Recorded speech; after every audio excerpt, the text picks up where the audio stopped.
How is everyone feeling in the ground? I can hear you, Singapore. Are you ready for the SDP? Make some noise. Clap your hands. Wave your flags. Give yourselves a round of applause, please, ladies and gentlemen.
Mic check, 1, 2, test.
Check, 1, 2.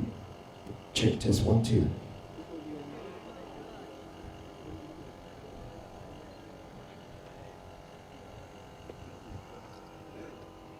And now, ladies and gentlemen, welcome to the SDP Rally 2016. Give yourselves a round of applause, ladies and gentlemen.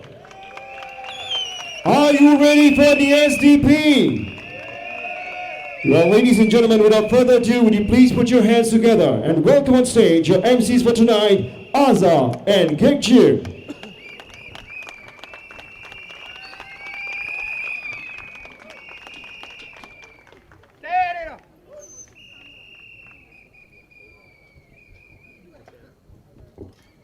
各位五级八都的居民，新加坡同胞们，晚上好！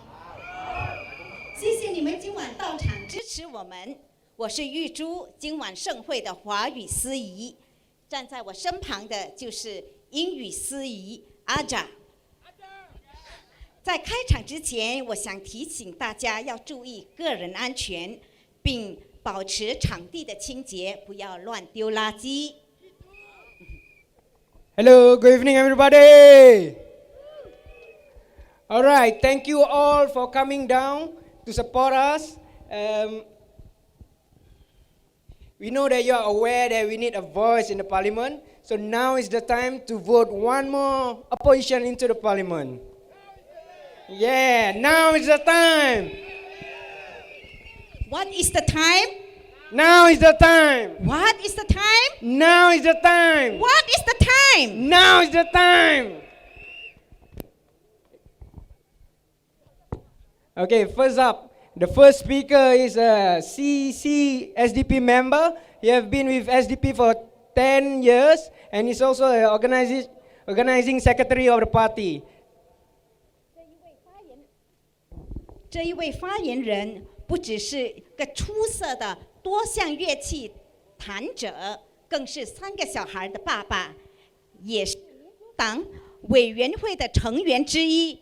他就是我们的 Jufri Salim。大家请鼓掌欢迎他。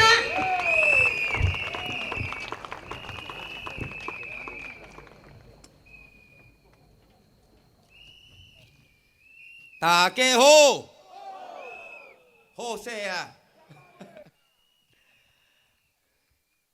How are you feeling? That's not good enough. How are you feeling? That's better. Good evening, dear residents of Bukit Batok and all friends here.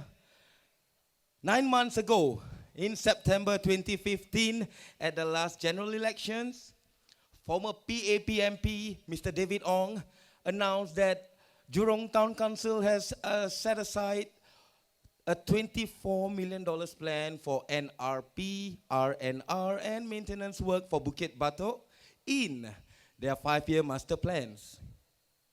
And only recently, 9 months later, candidate Murali, who is contesting in this very Bukit Batok SMC, offered only $1.9 million for the project, if elected. Whatever happened to the other $22 million in the 5 years master plan? This master plan was quoted by the former MP of Bukit Batok at last year's general elections as launched 5-year master plan. And I repeat, launched. It's past tense. And why all of a sudden it dropped to a $1.9 million project? Was he bargaining with you? Or was he shortchanging you? Or was it just clearly an overpromise on their side in their desperate quest to get elected and that they undelivered the whole plan? Then, PAP candidate Murali even went on to say that if he does not get elected, and I quote, "We will only have the mandate to carry on if we are returned at the next by-election. If we do not have the mandate, then we won't have the ability to carry on because we will not form the town council." And that was the rule, he said, right? And I unquote. Wow. Was he threatening you? Was he threatening you? Seriously? Was he threatening you? He thinks we are still in the era of 60s and 70s. With all due respect, Mr. Murali, we are living in the internet age. We are now smarter. We have information readily available online. Who is he kidding? But after much pressure from SDP's Dr. Chee and the SDP, he finally agreed that the NRP, RNI upgrading works still continue no matter who gets elected. Residents, you must not let fear haunt you. The current upgrading works in your unit will still and must complete. Future units that will be upgraded in the nearest future will still get it. Because you, and all of you are entitled for it. Former Bukit Batok PAP MP also mentioned that we, the alternative parties, were always playing the game of big government entitlement. But here we saw Mr. Murali, who promises big government entitlement to the residents of Bukit Batok. Was the former MP referring to his own party colleagues? Or was it just their boring old school tactics of getting voted in by offering you to take the carrot? Or nothing at all. Take it or leave it, so they say. That's a sign of authority and power over you, even before you can elect him to chair your town council and even to work for you. And not only he gets to run your town council, he will be sent to parliament, and who knows, being a high-profile lawyer and busy with his profession, he might not even be able to make it to the already more than half-empty parliament. Now, allow me to recommend you someone of good caliber, someone who can rock the parliament with thunderous voice, raise questions that the PAP themselves would never ask in parliament. He is none other than SDP's chief, Dr. Chee Well, I have known him personally. I have known him personally for 10 years. I have been to his humble flat in central part of Singapore with my wife and 3 children. We played guitars together, shared tips on how to raise children, and apart from my family, he also inspired me to live by principles and integrity. Given his educational background and profile, a qualified neurologist, he could just leave Singapore politics behind him and build a new life with his family overseas. He could lead and give his family a very comfortable life out of Singapore, living in spacious home, driving fancy cars, dining in fancy restaurants, maybe playing golf with his peers. But no, he refused all that for one reason. That is to stand up for each and every oppressed Singaporean. He doesn't mind driving his old car or living in a small flat because he loves Singapore. If he is interested in making a quick big bucks, like it was reportedly mentioned, he can just wash his hands of Singapore politics and go back to where he first started, being a lecturer, not waiting for a chance to be elected for every 5 years. And when you elect him as your MP, you are electing someone who can be there for you on a daily basis. Someone who will commit to you full time and will even give half of the MP allowance to help the needy and the unfortunate. Now I'll just do a quick translation in bahasa. Salam buat semua di sini dan di rumah. Izinkan saya mengesyorkan anda kepada seseorang yang berkaliber, seseorang yang boleh menggegarkan parlimen dengan suara gemuruhnya, dengan soalan-soalan yang PAP sendiri tidak akan pernah dan tidak mungkin menanyakan di parlimen. Dia adalah Ketua SDP Dr. Chee. Saya telah mengenali Dr. Chee selama 10 tahun. Saya telah pergi ke rumahnya di sekitar kawasan pertengahan Singapura bersama ahli keluarga, kita bermain gitar dan juga kita berkongsi tips bagaimana untuk membesarkan anak-anak yang kecil. Jadi recently baru-baru ni orang kata Dr. Chee hanya mahukan peluang untuk meraihkan gaji yang besar setelah elected sebagai MP. Tapi ini bukan.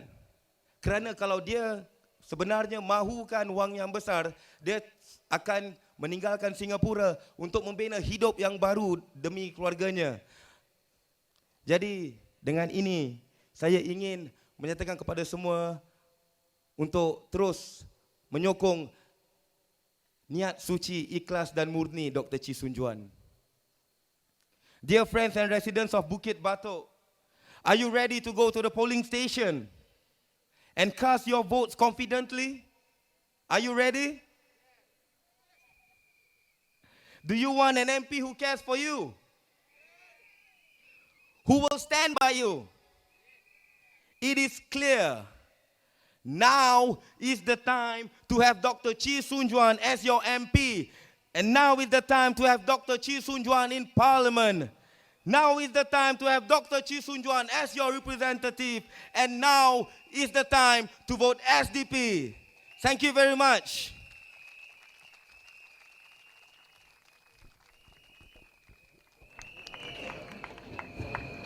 谢谢主席。居民们，市政理事在换届的过渡时期，往往会出现很多问题，尤其是执政党转交反对党，更是困难重重。这是我们有目共睹的事实。不过，别担心，民主党是有备而来的。他已在4月10日那天的记者招待会上公布了他所拟定的5基8都市政理事会工作计划与方针。他将成立换届过渡小组来胜任这个任务，目的呢是确保有关职能顺利交接。小组负责人将细心地挑选经验丰富的专业人才来协助这项工程，确保不误期限。有关详情呢，您可上新加坡民主党网页查询。Okay, next up is quite a popular person. He's a people's person. He contested in the last GE under Muslim UT GRC. He's currently a freelance education consultant. 下一个发言人是上届马西岭油池集选区代表民主党的候选人，他也是一名教育顾问，他就是 Mr. Daman Huri 先生。Yeah, give it up for Mr. Daman Huri.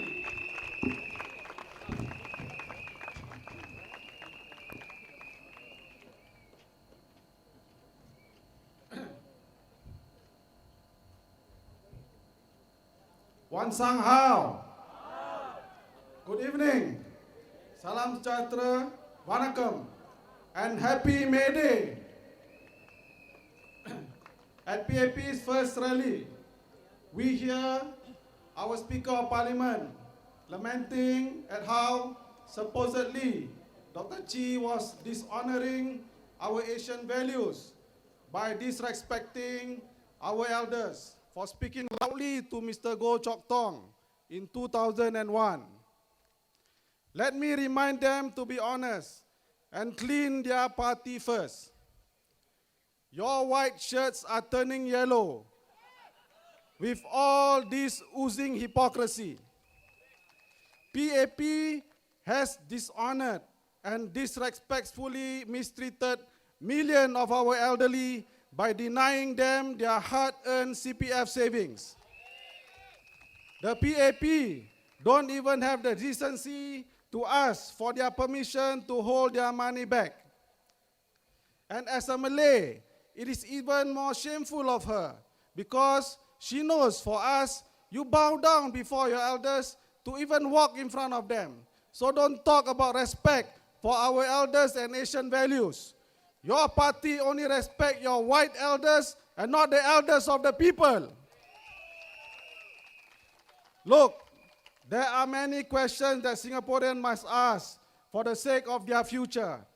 What kind of society are we fostering when our elected leaders preach one thing but do another? What kind of unfair double standards are we teaching our youth when we flex our muscle and use the full weight of the law on the common people? But when it comes to ministers and their MPs or anyone close to them, they can do no wrong.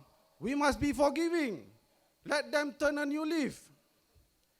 What examples are we giving when we shout so much about meritocracy, then we elect not the best and the most suitable based on the job merit and the proven professional credentials, instead those whom we like from among our ranks who have proven to be loyal to the party. when leaders forget that they are servants of the people, then it's time the people should show them the door. Let them know who really is the boss and kick them out of power. We celebrated 50 years of progress of this beloved nation, but that was the achievement of past leaders who sacrificed and struggled, not the current leaders of the PAP who do not fight fairly and earn their keep most cheaply. Many by simply entering the parliament on the coattails of their party elders. Today, these PAP leaders are no longer of those pioneering caliber. They dress the same, they look the same, but they are different from their predecessors. So don't be fooled and confused. They are the big bully in town. How are they a bully? Let me tell you. In any contest, there are rules intended to ensure fair play and equal opportunity for the contestant. Is that agreed? In Singapore, this game called election and politics has never been fair. Why so? On the one side, you have PAP, which is given full access to the mainstream media. Then, they are allowed to use facilities from the grassroots, resources for campaigning. They will never admit it, but it's true. They even shamefully use funds for their projects from national resources that are supposed to be non-partisan, from URA and HDB. And they claim, and they, fortunately, in this system, when they put the 1.9 million carat, Dr. Chee found out about this and caught them for misleading the voters. And we also have the most disgraceful card that they shamefully use at the whims and fancy called revising the electoral boundary or gerrymandering, suka-suka change. Not to mention the demographic high-risk game that they play with the social fabric of our society by adding more and more people from other countries who will be beholden to them for our cheap citizenship. It's cheap, right? You have someone from another country come here and not know a single word of English, and he gets citizenship within a month or two. Do you think these guys will stay and fight for Singapore when the going gets tough? These are the brilliant policies coming from the super rich multi-billion-dollar ministers we have in parliament. And how can we tolerate seeing opposition MPs like Mr. Lau from the WP having to use void decks for their MPS? This is indeed disgraceful. What kind of humans are these? Heartless and shamelessly saying one thing and doing another.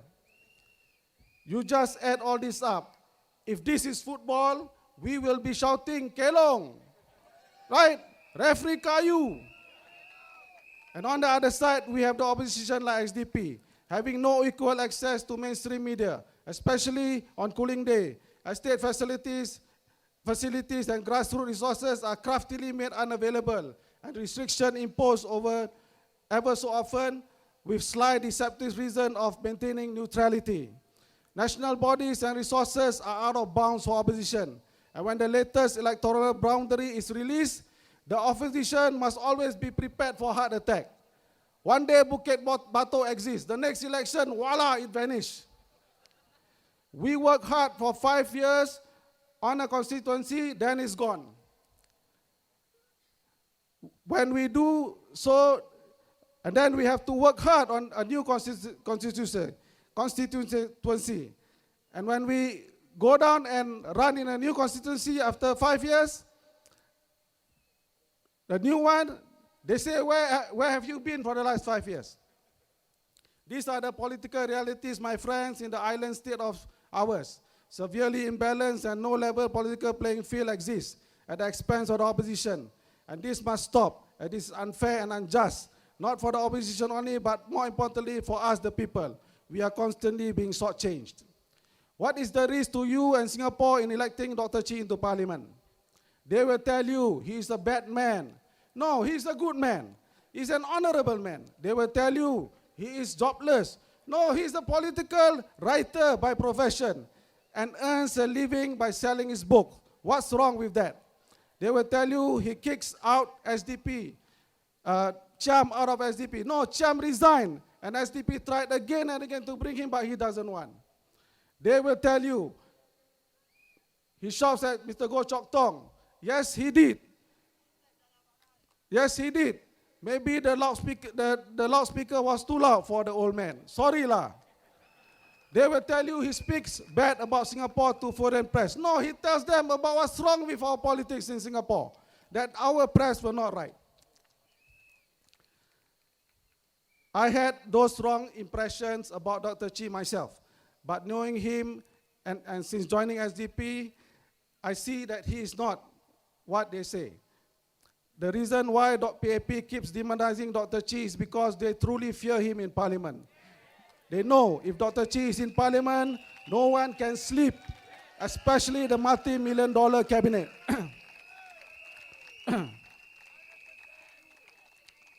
He will speak for us the loudest in Parliament. We need him inside for the future of this country. In this by-election, there is a golden opportunity for us to break this vicious cycle by you voting Dr. Chee into Parliament. So, come 7 of May, vote for Dr. Chee. Mai tu liao. Ini kalilah. Vote for SDP. Thank you very much.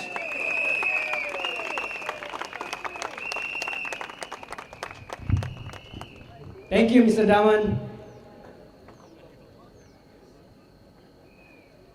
Okay, whoa, look at the crowd. I'm always excited every time I want to go up here and look at you all.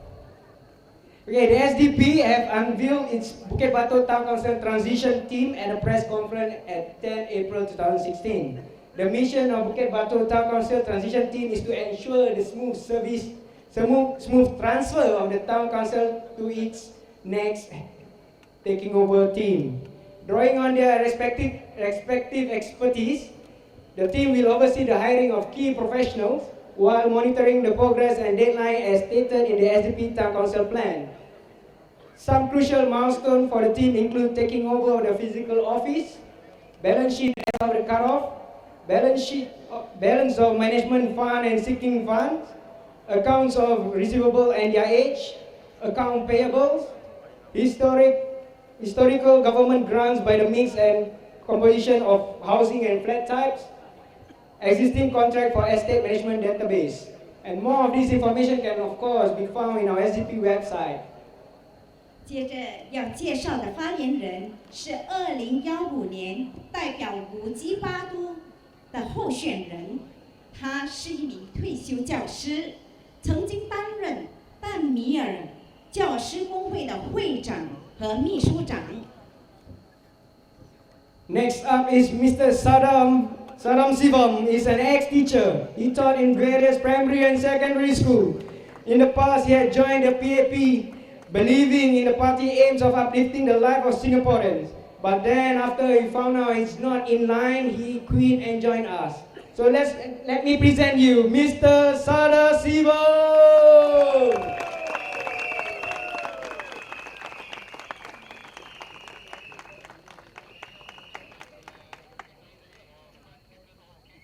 Good evening, ladies and gentlemen, and my dear friends. Para pengundi dan rakyat Singapura, tuan-tuan dan puan-puan. Undilah SDP. Undilah Dr. Chee. Undilah Dr. Chee. Bila dia dapat masuk di dalam parlimen, dia akan jadi suara anda. Kita mesti ada orang nak terangkan untuk kita. PAP ada buat undang-undang, tetapi undang-undangnya ada bawa susahan untuk kita. Hidupan kita susah sekali. Tetapi PAP MP di dalam parlimen tak berani nak cakap. Dia tak berani sebab kalau dia tanya soalannya, dia kena keluar. Sebab itu dia tak berani. Kalau kita ada opposition di dalam parlimen, dia boleh tanya soalannya. Itu yang akan jagakan hidupan kita. Sebab itu, mesti nak undi Dr. Chee. Jangan lupa, bila masa tiba, undi Dr. Chee. Terima kasih. Dear friends, time has come. It's for you to think very carefully for your future. Your future and your children's future is in your hands. You have to decide. Last election, PAP appealed to you, and the PAP candidate, David Ong, appealed to you. 73.3% voted for him. Where is he now? Where is he now? He has resigned. Why? If he is concerned about you, if he is dedicated to serve you, he should be concentrating on your welfare, not on his own welfare. I'm not here to condemn him. We are not touching about his personal life. As politician, you must be committed. You must be concerned about the people. Otherwise, you should not come on stage to talk. Don't you think so? That is what we mentioned the other day. Our dear Prime Minister said that we touch about personal life, as though that we condemn about him. You know what happened, right? Those who attended the rally knows very well. We never talk about his personal life. It's not our concern. But once you become a politician, put aside your life. You should work for the people. Now, PAP is condemning Dr. Chee. They are criticizing Dr. Chee. They are talking about character. Yes. I'm telling you, Dr. Chee is a wonderful character. I know him since 1990s. When he came from the university to stand for election, I have been with him. I know how much committed he is. But now, they are trying to tarnish his reputation. Not because of anything else. The fear. They are afraid of him. Very soon, now that you see the Deputy Prime Minister and the Prime Minister is down in Bukit, they are visiting, they are appealing to you to vote for Murali. Why? They do not want Dr. Chee to be in the parliament. That's what my friend said. If he's in the parliament, there are going to be nightmares. There's going to be nightmares. 100% I'm sure about it. Because all along, Dr. Chee has raised a lot of issues. We have been talking about a cost of living. All are factual evidence. It's not just hearsay. It's all factual. With Paul Tambaya has come up with reports about healthcare program. By looking at all these things, they know by getting Dr. Chee into parliament, there are a lot of issues which they got to find ways and means. That is the reason. Very soon you will see, we got another 4 days full campaign, 4 to 5 days, you will see the whole cabinet will be down. The whole cabinet will be in Bukit Batok. Be proud about it. And 80 MPs will be down there too. They will be visiting everybody to encourage you. Please, my friends, don't believe them. Don't be cheated again. You have been cheated once, it's enough. Right? It's enough. But now is an opportunity for you to safeguard your future. When I say Dr. Chee is a wonderful character, you must ask yourself. He has been in politics for the last 30 years. He is also married. He has got 3 children. He can forget about politics, take care of his own personal life. He's an educated man. His wife is also educated. They can be living very comfortably. Don't you think so? Why must they come and sacrifice? Ask yourself. Ask the PAP candidates.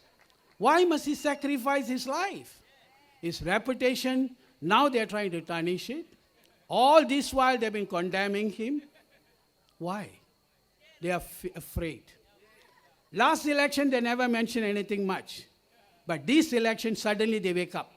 Oh God, single seat, very difficult, right? So please, my friends and dear voters, think very carefully. Now, last election, 6,588 voters voted for me. 6,588, 26.4%. I'm very grateful to them because they have supported me. I'm appealing to them. The 6,588 voters, if you can convince one voter, if each one of you can convince one more voter from Bukit Batok to vote for us, Dr. Chee will be in the parliament. Dr. Chee will be in the parliament. It is in your hands. So I'm appealing to you.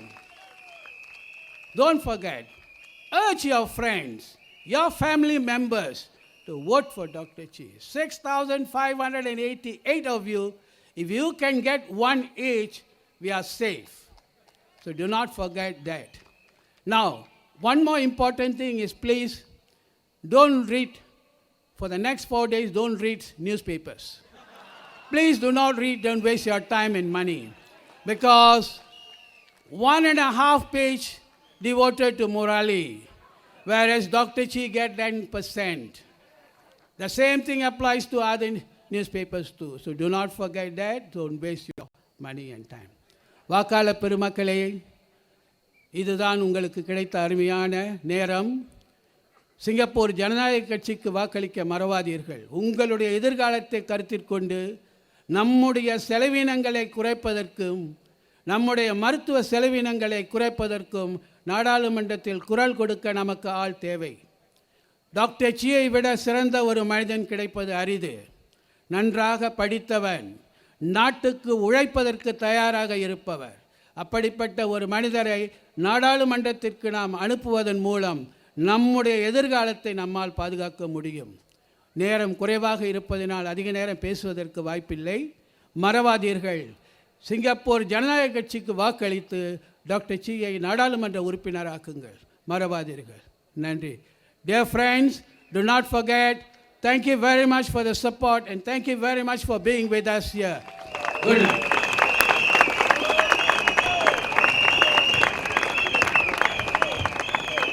Thank you, sir.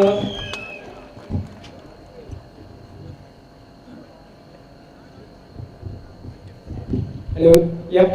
As running an election campaign can be very expensive, we at SDP would appreciate you so much if you can support us by visiting the merchandise counter to your left. There will be a few things there. You can get badges, flags, books, mugs and all that. If you are getting a book, you can get it signed by Dr. Chee himself at the end of the rally. 亲爱的居民们，你们看看你们右手边的亭子，那儿有饮料、书籍、刊物、玲珑的小熊、小旗子等等，也有徐顺全博士专写的12本书籍、刊物和专栏。待会儿在大会结束后，徐博士将举行签名仪式。你们今晚可不要空手而回哦。我们所得的款项呢，将用于支付建台、打印海报、传单的承包商外，还有工作人员的膳食等等。您给予我们鼓励，我们将不负所望，继续努力奋斗，打进国会。谢谢你们。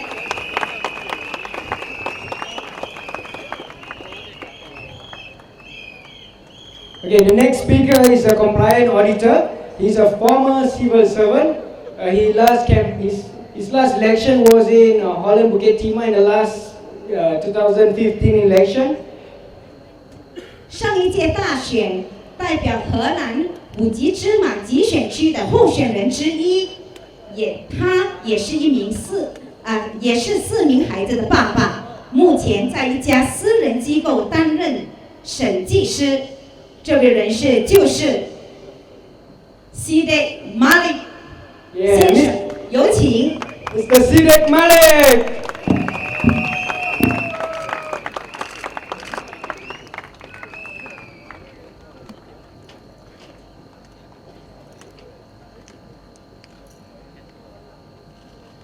Good evening, voters in Bukit Batok, and hello Singapore. Please allow me to speak in Malay. Salam sejahtera kepada penduduk-penduduk pada penduduk-penduduk Bukit Batok dan Singapura. Marilah kita berfikir sejenak. Marilah kita beri perhatian kepada isu-isu yang penting buat diri anda dan keluarga tersayang. Marilah kita mencipta satu sejarah untuk anda dan rakyat Singapura selata. Pada 7 hari bulan Mei 2016 nanti, anda akan mengundi di mana anda diberi peluang agar kesemua hasrat, harapan dan impian anda dapat dikabulkan. Terlebih dahulu, saya ingin membawa anda kembali ke pilihan raya 2015. Anda tentu ingat akan janji-janji yang dibentangkan, yang diutarakan oleh PAP. Apakah janji-janji tersebut sudah ditunaikan oleh PAP? Dalam pilihan raya kecil ini, pihak kerajaan masih belum membangkitkan isu-isu yang melibatkan anda, masyarakat biasa. Isu-isu seperti inflasi, peluang pekerjaan, pelajaran, dan segala yang penting untuk masa depan kita, masa depan anak-anak kita. Di kebelakangan ini, anggota Parlimen Grace Fu dan Halimah Yaakob sudah menyatakan berbagai dan macam-macam yang bukan-bukan terhadap Dr. Chee Soon Juan. Jangan kita diperdayakan oleh mereka lagi. Ini hanya untuk mengalihkan perhatian anda dari isu-isu yang lebih penting. Media massa seperti Straits Times dan One Pau tidak memberi laporan yang tepat dan mengkaburi masyarakat kita. Perdana Menteri juga tidak ketinggalan. Beberapa kali PAP sudah mengelirukan kita. Biarlah sebagai rakyat yang bermoral tinggi, kita tidak menggalak perangai yang sedemikian. Apa yang SDP utamakan adalah kehendak penduduk Bukit Batok. Ingatlah penduduk Bukit Batok, adakah Encik Murali jika dia menjadi wakil anda akan membawa ke Parlimen isu-isu anda? Adakah Encik Murali akan menyuarakan isu pekerjaan anda, persekolahan anak-anak anda? Hanya yang Encik Murali menyatakan adalah menggunakan ancaman seperti tiada upgrading di Bukit Batok jika PAP tidak menang. Sememangnya PAP ingin memesongkan pemandangan anda dari perkara-perkara yang penting. Jangan diperdayakan. Dr. Chee adalah calon yang ikhlas, berwibawa dan paling layak mewakili anda. Saudara-saudari, inilah hakikatnya. Pilihan raya yang kecil ini bukan setakat masalah perbandaraan dan memperbaiki jalan-jalan atau upgrading. Biarlah saya mengingatkan anda bahawa upgrading yang dirancangkan sudah diluluskan oleh kerajaan bertahun lalu. dana perancangan 24 juta dan 2 juta yang dijanjikan untuk upgrading di Bukit Batok memang sudah digesahkan, diperuntukkan oleh kerajaan. Ketika pilihan raya 2015 dikendalikan dan dimenangi oleh PAP, mereka telah mengambil tekad untuk mengelirukan kita semua. Baru-baru ini, kerajaan telah membuat kenyataan melalui penguatkuasa kewangan iaitu MAS yang mengatakan bahawa ekonomi Singapura kurang memuaskan, kurang padat dan mungkin akan menjejas pekerja-pekerja di Singapura di mana mereka boleh kehilangan pekerjaan. Ia juga melibatkan golongan profesional dan ahli pakar. Kita harus ingat bahawa kerajaan Singapura telah menandatangani perjanjian kerjasama ekonomi pada tahun 2013 yang dinamakan SISA bersama kerajaan India. Dalam rangkaian kerjasama ini, Singapura akan memberi dan membuka peluang untuk warga asing yang pakar dalam bidang kewangan, kesihatan dan pelajaran. Dalam perjanjian ini disenaraikan 127 jenis pekerjaan termasuk beberapa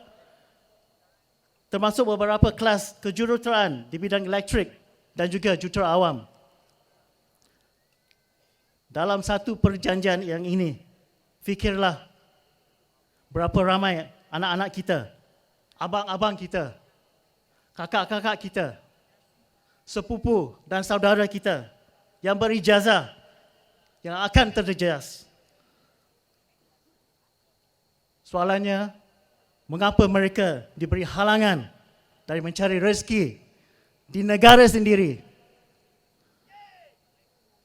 Kerajaan menjanjikan pekerjaan, tapi Singapura juga menghulurkan peluang pekerjaan kepada pekerja asing.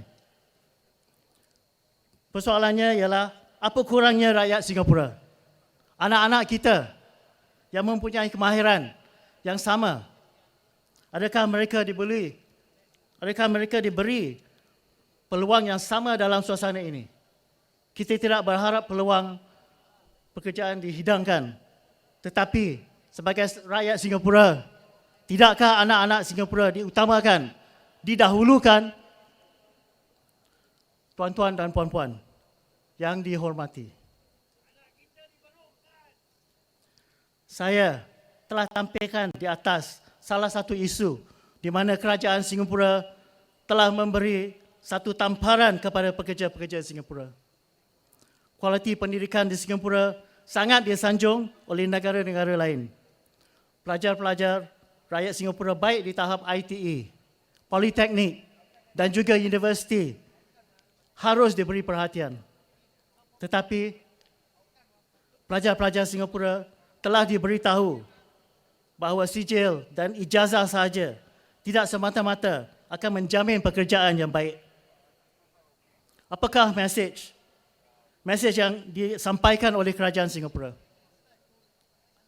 Adakah anda akan duduk diam dan memberi cek kosong bagi kerajaan untuk menentukan masa depan anak-anak anda? Sampai manakah kerajaan akan menindas pekerja-pekerja dan masa depan anak jati Singapura? Saya ingin mengakhiri ucapan malam ini dengan satu peringatan. Pengundi-pengundi Bukit Batok, ambillah peluang kemasan ini untuk meraih kemenangan dan juga membuka jalan yang baru, mencipta sejarah untuk semua masyarakat am di Singapura. Kini masanya untuk anda mengundi calon SDP Dr. Chee Sun Juan. Kini masanya untuk anda memberi kepada Dr. Chee untuk menyuarakan isu-isu penting yang menjejas kehidupan siaran anda, anak-anak anda dan juga rakyat seluruhannya. Kini masanya menghantar Dr. Chee ke Parlimen. Sokongilah SDP. undilah Dr. Chee Soon Juan. Terima kasih. Selamat malam. Thank you. Thank you, Mr. Side.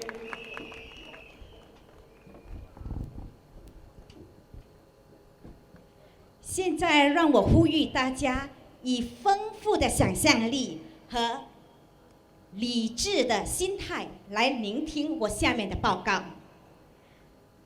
当选后的民主党将实施制定管理蓝图，展开以下的活动：第一，成立爱心5级8都项目，建立关爱社区的环境，照顾与关心年长者和收入低微的住户。通过这个项目，我们鼓励居民多注意有需要帮助的住户，并以收养方式给予这些家庭人力上、金钱上或者其他实际行动的照顾。民主党也将建设一个信托基金，积极筹款，以提供每月或粮食券方式来帮助这些贫穷年长者。当选的徐顺全博士也将把他一部分的1元津贴捐出来，让10个贫穷住户单位受益，好吗？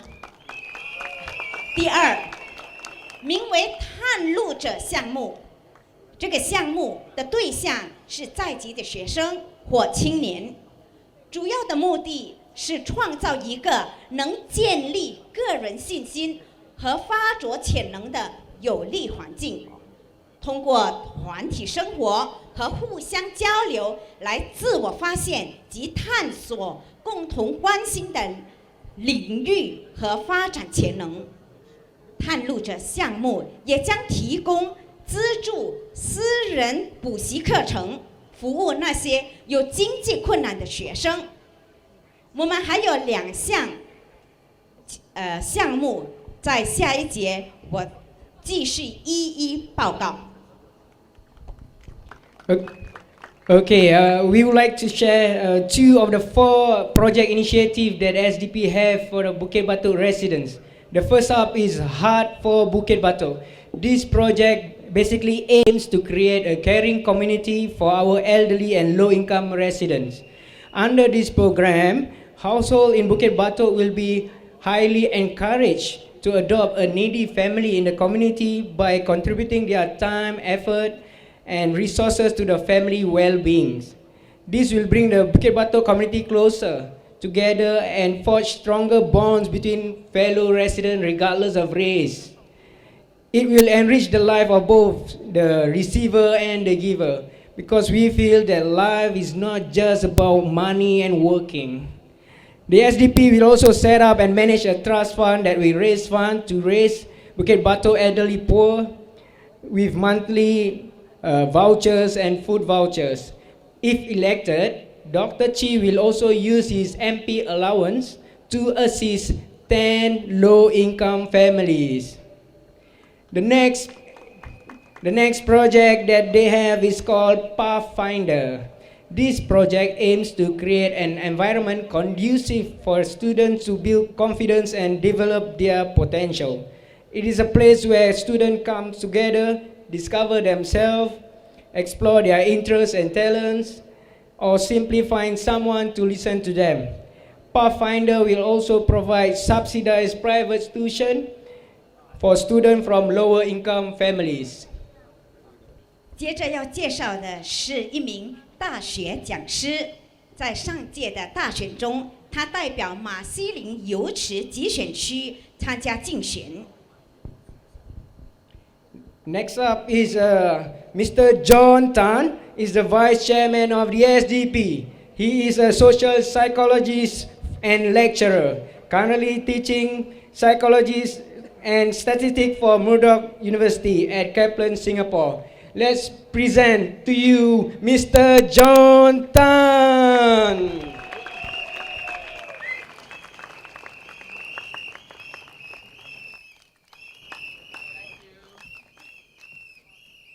Thank you. Thank you very much.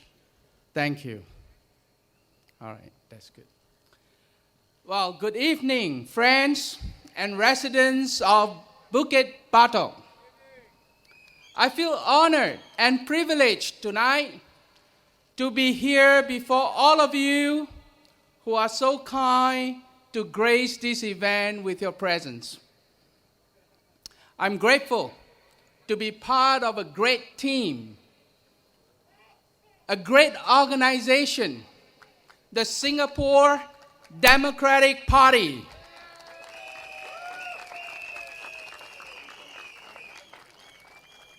Look around you. Those people in red, not a single individual in the party receive a cent for the work we put in. Yet, everyone is highly motivated and serve the nation, the society, the community. Everyone puts in their best for the organization. Chief among those who toil and still toiling day in and day out is none other than your candidate, Dr. Chee Juan. Just because he did not get a salary, does it mean that he didn't work? Of course not. If anyone has doubt about that, let me now offer you an open invitation to come volunteer with us for a month, a year if you wish, and see what it's like to be working with the SDP. Here's the problem. Here's the problem. With people like Ms. Graceful and her PAP colleagues, they don't know what it is like to work without pay. They have no idea what it is like to work hard and to work full-time without pay. I have the privilege of working with Dr. Chee. He is one of the most hardworking and the most tenacious man I've ever met. He has a great mind. Hey, they don't give him a PhD for nothing, you know. And if you are still not convinced, go read a few of his books. Oh, it's over there. But what I admire most about this man is his heart, more than his head. His compassion for the underprivileged, his sense of service, not to the powerful, but to the powerless. His undistinguishable passion for justice, to fight injustice. Yesterday, the Prime Minister, Lee Hsien Loong, remarked, Chee Juan, actually, I know him for a long time, he said. No, Mr. Lee, you don't. Other than the fact that you had sued him, yours is but a public knowledge of the man. You have never even had the occasion to sit down and have a cup of coffee with him. Mr. Lee continued to ask, and I quote, but what do you bring which you would be able to contribute and show that you can do for the voters? And it's partly your record, it's partly your ability, and it's also your character. Record and ability, eh? Mr. Lee may have a lot of people working for him, but they are mostly paid, or at least receive some kind of privileges or benefits. Look around you again. Yeah, chicken rice. Look around you again. Those of us in red here, my colleagues, our hardworking volunteers, none of us receive any tangible benefit. Yet many of us felt it a privilege to work for the organization that Dr. Chee helms. That, Mr. Lee, is Dr. Chee's credential. By the way, how many of you are here tonight because of Dr. Chee? Can I see your hand? Whoa! How many is that? 5,000? 10,000? I don't know. Sorry, I'm not very good at this sort of thing. But thank you, thank you. Thank you. Thank you.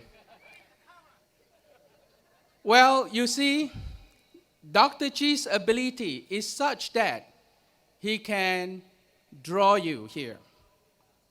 Not like some other parties. They need chicken rice to entice people to come to their rally. Then he talks about character. Character, eh? You know, you can't judge a person's character accurately simply by having some public knowledge of the person.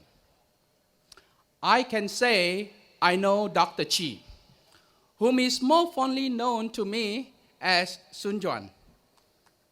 Not you, Mr. Lee. Similarly, although I know a ton about you, Mr. Lee, I wouldn't say I really know you. I wouldn't say I know your character. So what do I know? Well, yeah, maybe your family members knows you better. Let them do the comment.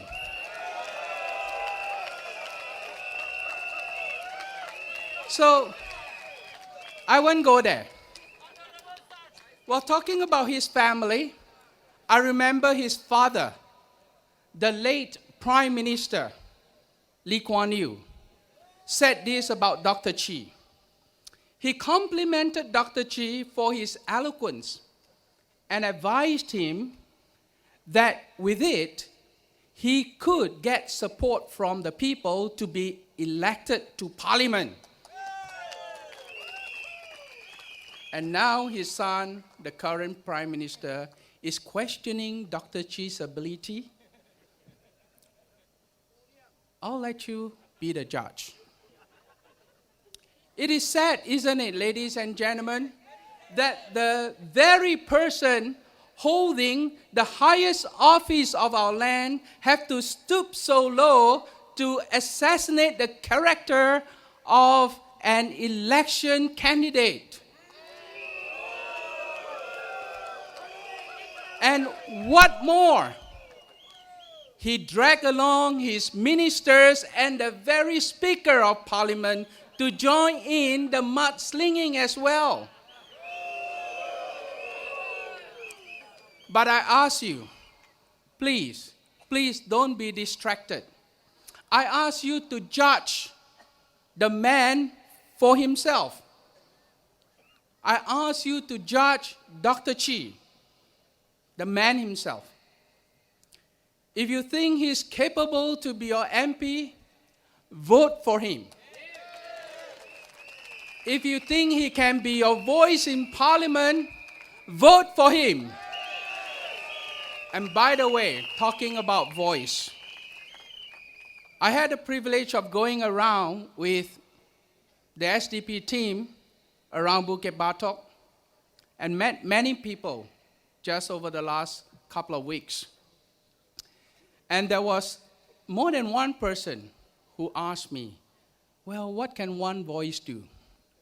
What can one voice do?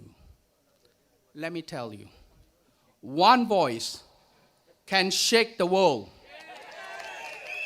One voice can make a difference. One voice can change Singapore. I want you to remember when you go to the ballot box to vote for that one voice. Give yourself that voice. Vote SDP. Vote Dr. Chee. Thank you very much. Thank you, Mr. John. That one voice.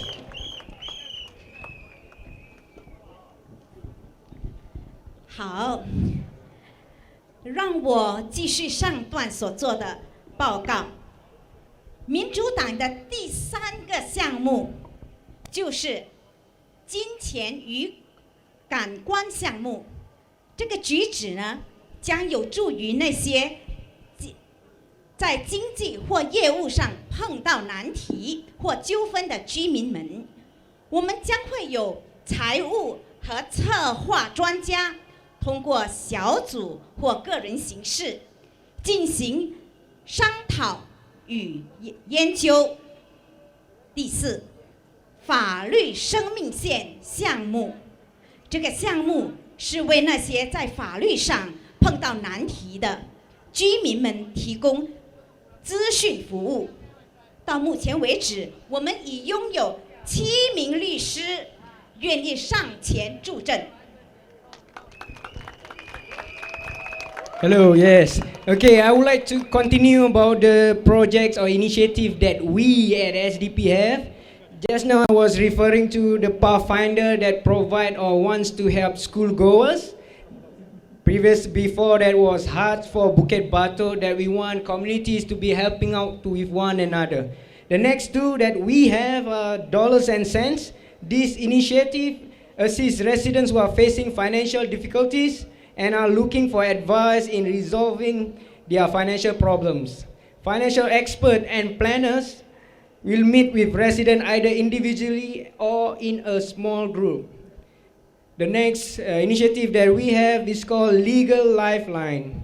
Staffed by lawyers, the Legal Lifeline provides the first step of assistance to low-income residents who are in need of legal advice. We have at the moment 7 lawyers who have volunteered to run and the legal service at this point in time. 好消息嘛，对吗？有人说有竞争才有进步，你们同意吗？当今执政政府已经是人民行动党，为何还要多加一名没有主见、需要部长和总理牵引的议员呢？82和83，除了数目字以外，还会有什么不一样呢？局势会变得更好吗？相信大家心里都有数。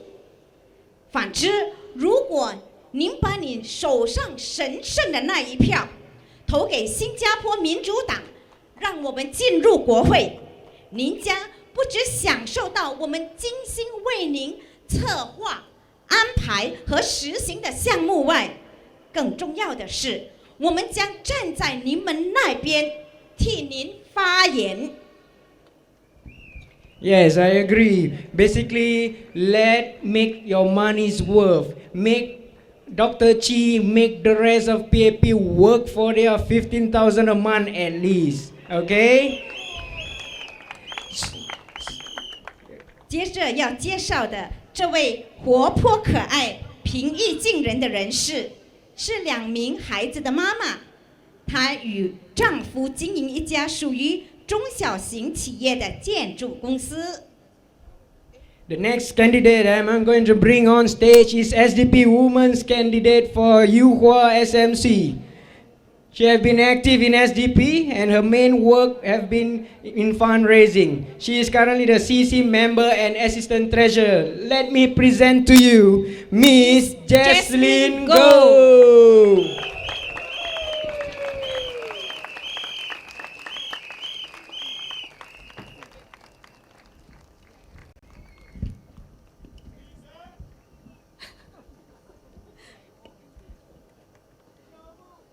以再叫多一次吗？蛮好听的。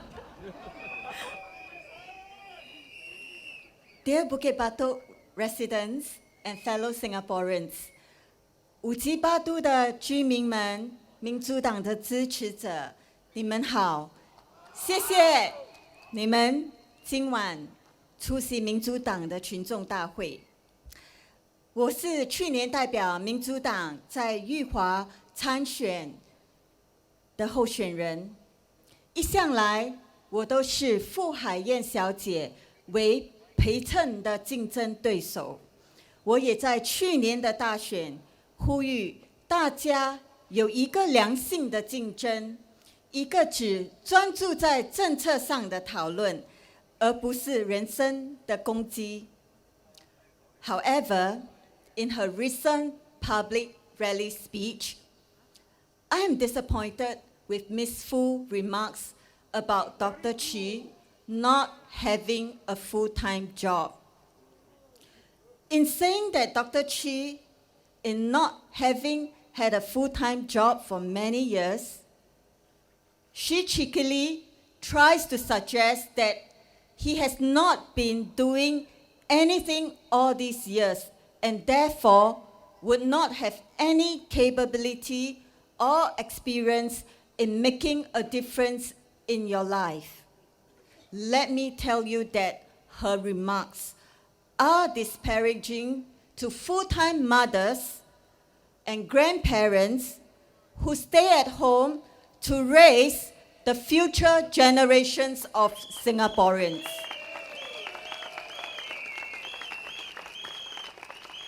They may not be paid a salary, but I can assure you that they should be no less respected than those who are. Dr. Chee may not have a job that pays him a salary, but he has been writing books that sustain him and his family. He writes for column, for publication, and does research paper for institutions throughout the years. And yes, just like any stay-at-home caregiver, he lovingly looks after his 3 young children and nurtures them by cooking for them, sending them to schools, and share household responsibility with his beloved wife May. 妈妈们、阿公阿嬷们，在家里照顾我们未来的主人翁，煮饭、送孩子上下学，难道这不是一个贡献吗？是一份工作吗？ While we are at it, what about those that work for a cause and are not paid? Yes, I'm talking about the volunteers, the dedicated volunteers from MICE, from Animal Society, from Singapore Association for the Deaf, and etc. They commit their time without getting a salary. They get the job done, but are not paid. They, too, by Ms. Fu's definition, would not be having a full-time job. Would she or anyone decent be willing to chastise any of these stay-at-home mothers, grandparents, and volunteers for not having a full-time job, for not being paid for what they do? But that is exactly what they are doing to Dr. Chee.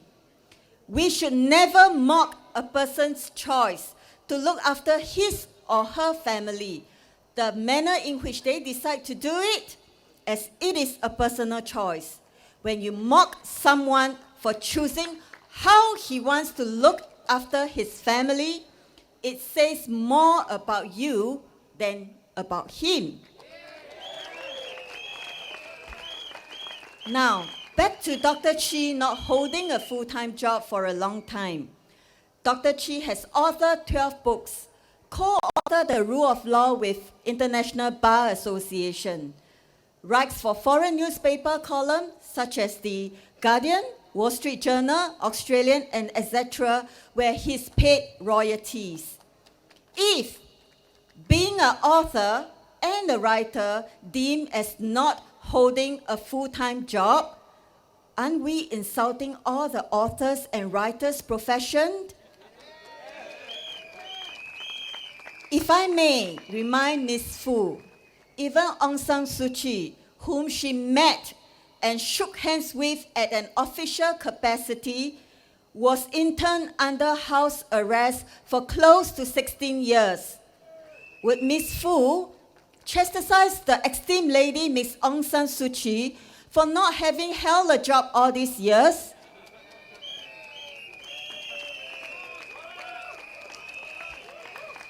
Would Ms. Grace Fu dare to question that the new Minister of Foreign Affairs for Myanmar, that she has no experience in doing her job? Not there. How ironic that I have to appeal for decency and graciousness in this campaign, to stick to and debate on real issues and policies that affect the residents of Bukit Batok, instead of indulging in character attacks. Let's have a respectful contest. 徐顺全博士需要谁的简介？他所进行的事，得到的认同，就是最好的转介。转介就是 referral。当其他的人都沉默不发声时，他都站出来为人民发言。人民就是他最好的转介，他所赢得的尊敬，也是他最好的转介。即使有一些人不把这些转介当一回事，也没有关系。对徐博士来说，对新加坡民主党来说，每一个握手，每一个微笑，每一句鼓励他的言语，每一个支持，都是对他所有的一种肯定。Yesterday, Madam Halimah Yacob has said particularly, we are Asians, we are Singaporeans, we respect the elders. She suggested that Dr. Chee lacks respect for the elderly. Just look around you.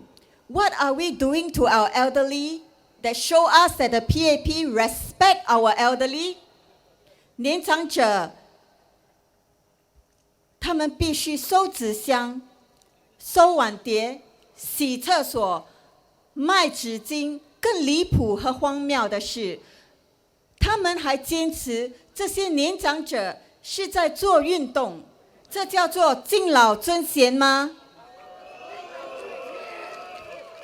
敬老尊贤。Why are our elderly forced to work instead of enjoying their retirement years? 我们在多次的五级八都的走访中看到清洁工作者、卖纸巾的安克安迪们，有几个小声的告诉我，跟我讲，买翕我相吼，当我厝内人看到吼，讲我漏气，讲我嫌伊人无面子，嫌伊人漏气。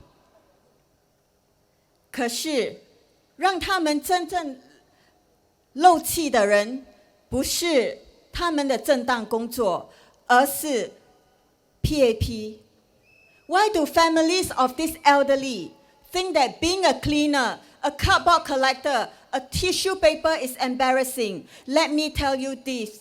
If there's anything embarrassing or 漏气, it should be the PAP policy that has been allowed to perpetuate, to force the elderly to work to sustain a livelihood. Uncle Auntie, 不要觉得你们的正当工作让你们漏气，漏气的、漏气的应该是 PAP， 因为他们的政策没有确保你的往年，反而让你们继续承担不断上涨的生活费。Sure, we acknowledge that there are those who do it because they want a distraction from boredom. But surely, no one should suggest that pushing a cart full of card boxes is an exercise. This is disrespectful. Why do our ministers draw millions of dollars in salary while the elderly are paid less than $6 an hour while working long hours as cleaners, tissue sellers, cardboard collectors. If indeed this is an acceptable lifestyle, may I suggest then to all the PAP membership to have their own parents join these cardboard collectors, tissue sellers, cleaners, and treat it as a form of exercise.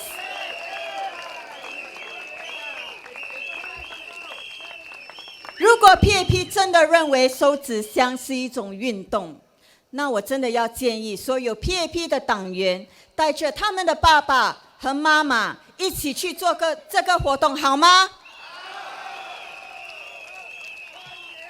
现在，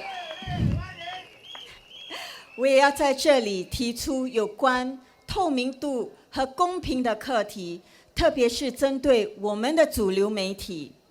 联合晚报最近在刊登，在2016年4月28日，以徐顺全不后悔往日的疯狂史为标题的一篇个人专访中，把徐顺全描绘成一个对过去不肯更改的人，不肯悔改的人。新加坡民主党直接向访问徐顺全联合晚报的记者提出抗议。值得注意的是，在我们向晚报表示不满之后，他们更改了网络版本的标题，以新的标题徐顺全过去的所为我感到骄傲刊登专访。就让你们来做结论吧。出版商如果刊登的事实的话，他们有必要更改原来的标题吗？不会，他们绝对不会更改标题的。可是标题到底还是改了。可惜的是，总理觉得有必要引用这个标题，并以此作为徐顺全的个人人格的声明。人民行动党甚至没有一个人承认了，除了印刷刊登外，原来的标题已经不存在了。I urge the media to take responsibility, to be fair to the voters, so that the voters can make an informed choice. The media has to stop pandering to only one side and be made use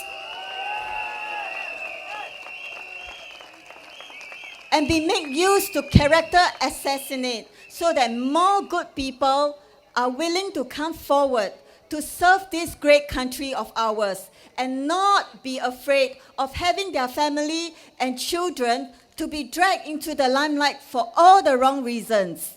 我呼吁媒体对所做的报道负责任，对公正的报道负责任，让选民可以做出明智的选择。媒体必须停止以一味维护某一方的立场的做出的这种做法。只要当媒体停止这种不公平的报道行为时，才能吸引更多的好人挺身而出，为我们这个伟大的国家服务，让这些人不需要担心自己的家人和孩子被牵扯进不需要的负面焦点中。我们的竞选活动也来到了最后的阶段，距离补选的还有几天的时间而已。我呼吁5级8都的选民们，不要再被徐博士的人身攻击模糊了视线。要看清楚的是，看清真正的关心的课题，看清只有新加坡民主党才能真正为您在国会里所关注的课题。The election, we are now at the final stretch of this campaign. With only a few days before the election, I urge the voters of Bukit Batok to rise above the personal attack of Dr. Chee and see that only the SDP will voice your concern in Parliament. We look forward to your support, and I would like to end my speech with this reminder. 乌吉巴都的居民就是现在，就是现在做出改变吧，就是现在把您的梦想、希望和心愿带进国会，就是现在，请投民主党一票。Residents of Bukit Batok, now is the time. Now is the time to make a difference. Now is the time to take your dreams, hopes, and aspiration to Parliament. Now is the time to vote for the SDP. Now is the time to vote for Dr. Chee Soon-Juan. Good evening. Thank you and have a good night. Thank you, Miss Jesslyn.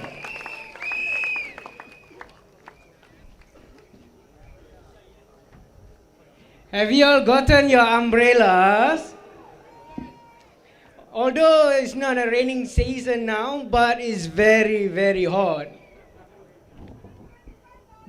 Yes, it was said that last April was the hottest month in the last 85 years in Singapore. As running election campaign is very expensive and we are not funded by any taxpayers or national resources, we appreciate if you could head down to our merchandise booth and support us. Okay, there's an umbrella, we got a cute bear, we got light stick, flags, mugs, etc. You can even get a book that can be signed by Dr. Chee himself at the end of the rally. We would love if you go there before you head home later, okay?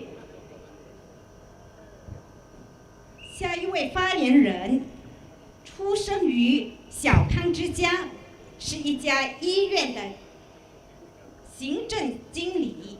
他谦虚随和的性格，是安迪安科们交谈与倾诉心声的好对象。他是上届大选代表马西林油池集选区的候选人。Okay, next up is Mr. Brian Lim. He joined SDP in the 90s and was the founding member of Young Democrats, the youth wing of the party. He later became its vice president and its president. He was the youngest member to be elected in the CEC of the party. Let's present Mr. Brian Lim.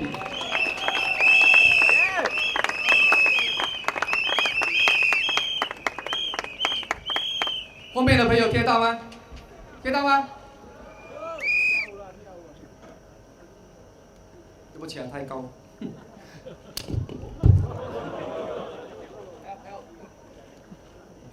不好意思啊。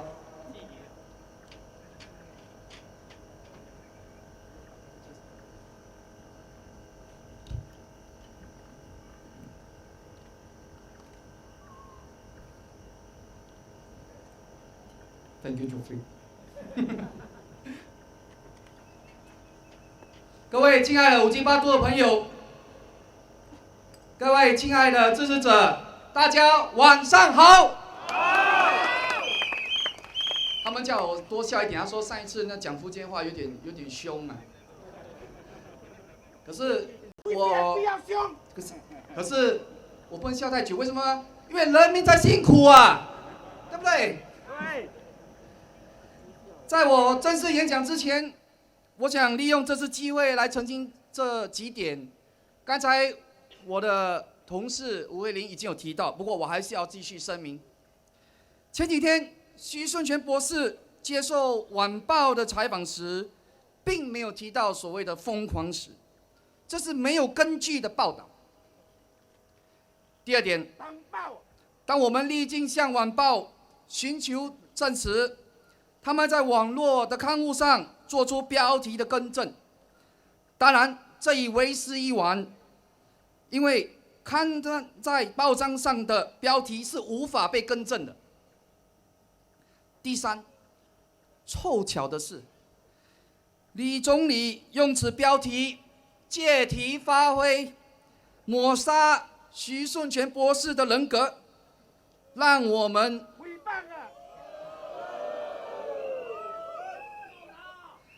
让我们不经意地怀疑这是行动党一手策划，想要销毁许顺全博士的人格，摧毁他的竞选活动。各位，行动党肮脏的政治手段，大家是有目共睹，对不对？他们在5级8都和国家课题上不要进行辩论，而是想利用幼稚而不道德的手法，使选民分心，企图模糊焦点。各位朋友，牧人里尚未在任何国家议题上提出看法和意见，而是需要各位部长们替他站台。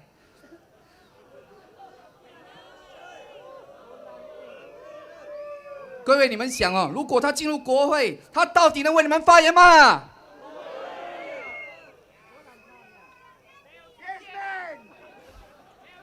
我们民主党不想陷入这行动党所设的毫无意义的圈套，因为这不能解决5级8都选民基本的问题。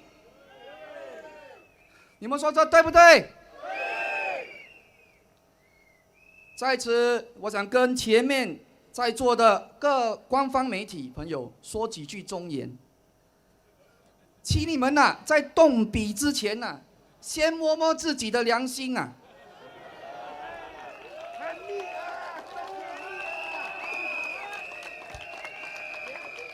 除了摸摸自己的良心以外，也请你把记者职业道德手册先看一遍，才下笔，好不好？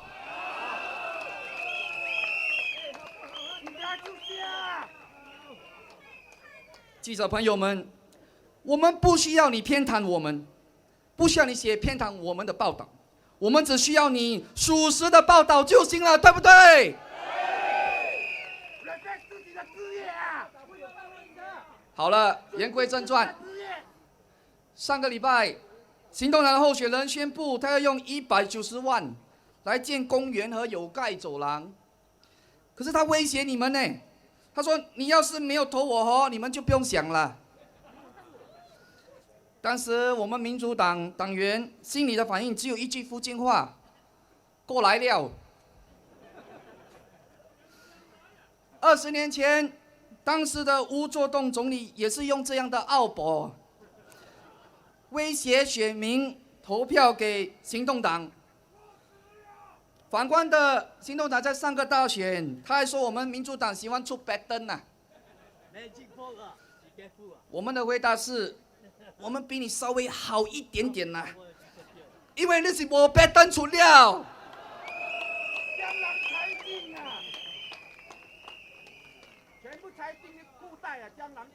各位5级8都选民，你们可能不知道，在2013年。市区重建局已经拟定了一项5级8都选区主要总蓝图草案。市区重建局在计划书里提到了几项关键的工程已经完成，这些包括扩建5级8都公园、5级8都西的新公园、5级8都西2项的公园连道，还有建设一个新的脚车路线网。以及5级8都区新道路，所以我民主党再次向你们强调，所有政府机构是无党派倾向的。所以，如果徐顺全博士顺利当选，他会确保新的5级8都市政理事会将与市区重建局紧密合作，以确保这些计划能落成。所以，请各位放心的把票投给徐顺全博士，把他送入国会，好不好？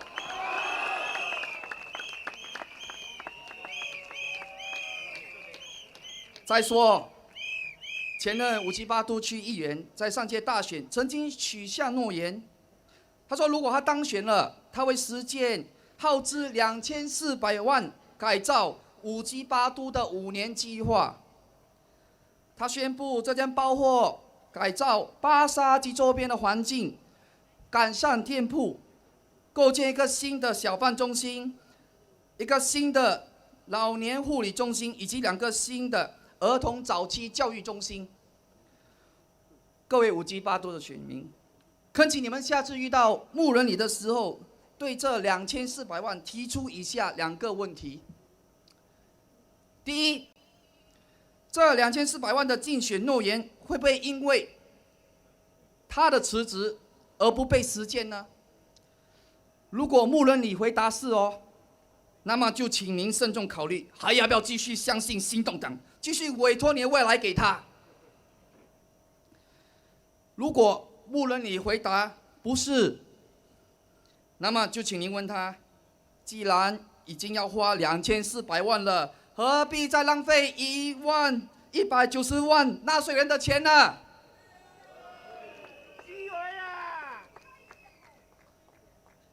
各位5G8都的选民，我再三强调，如果5年计划还在，牧人里还需要花费更多的纳税人的钱吗？半年计划，不是5年计划。如果行动党会兑现这张2400万的5年计划的支票，那么是否有必要在大选7个月后再花190万呢？各位，我想请问你们，这样乱花费公款的规划是不是负责任的做法？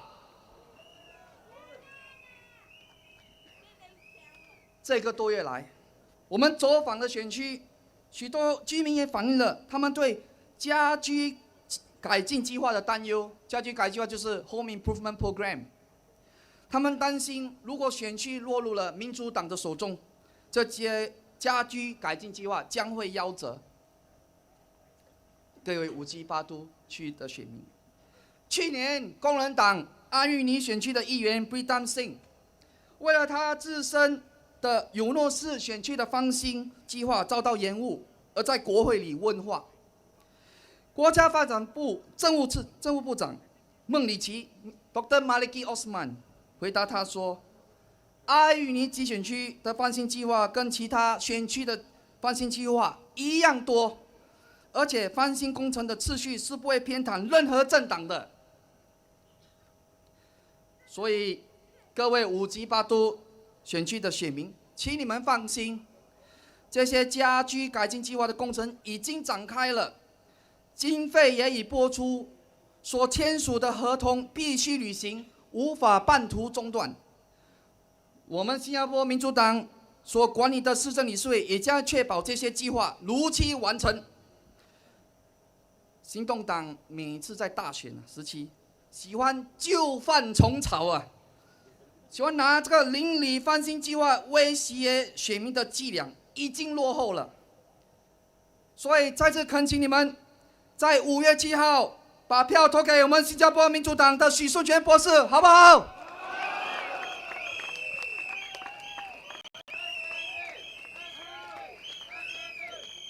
至于其他的邻里翻新计划，倘若许树全博士顺利当选，他会确保市政理事会只有在与居民取得深入协商之后，才会向有关的政府机关提出建议。我们民主党与行动党的做法截然不同，我们会通过会议和讨论会征询居民的意见。换句话说，新加坡民主党将采取由下至上的做法，与居民共同塑造5G8都选区，而不是人民行动党那一贯由上至下的强硬作风。我们民主党认为，当务之急是先把焦点放在居民所需，而不是急着展开昂贵的项目，加重纳税人的负担，对不对？行动党似乎已忘记了，你们已被生活费压得喘不过气来了。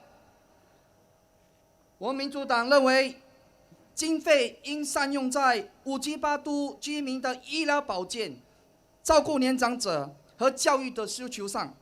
你们觉得这样的做法是不是比较好？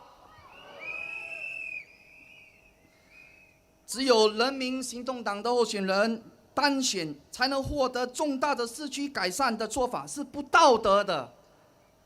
这种说法甚至抵触国会选举法令。这项法令禁止任何政党或人士施加于选民不当的影响。身为资深律师的牧人，你难道不明白这个道理吗？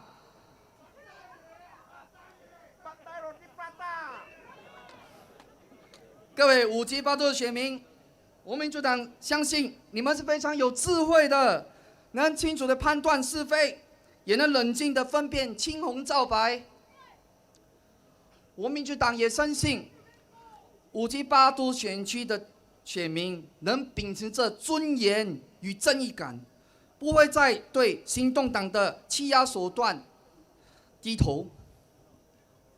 我们民主党也自信5级8度选区的选民的眼睛是雪亮的，而且耳根没那么轻，不会再相信行动党的鬼话连篇。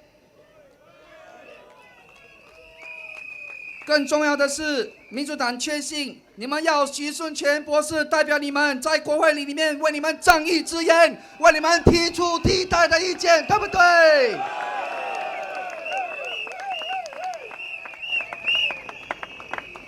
就在此时，我们恳请您把手中神圣的一票托付给许顺全博士，让他在5级8度选区推行如理财计划和青年开创者等社区服务。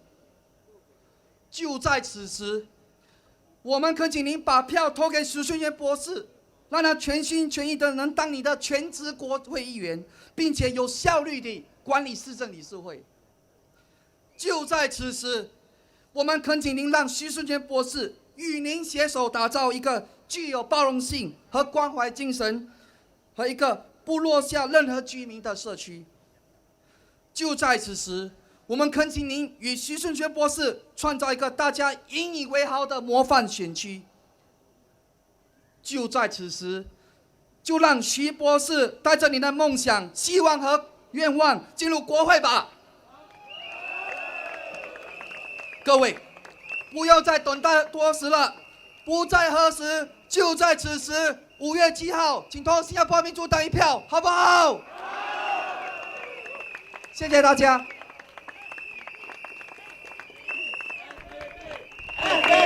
Thank you, Mr. Brian. SDP, SDP, SDP.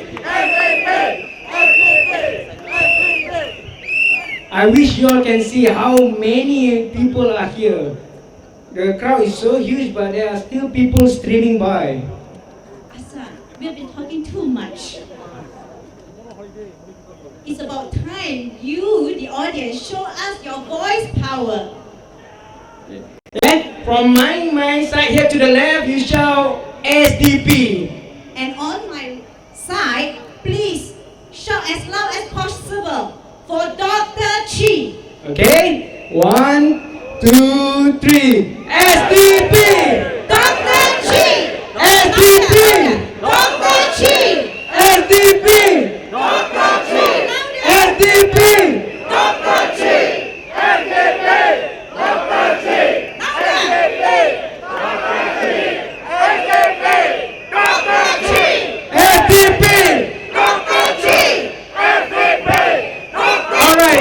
Thank you so much. Give a round of applause for everybody.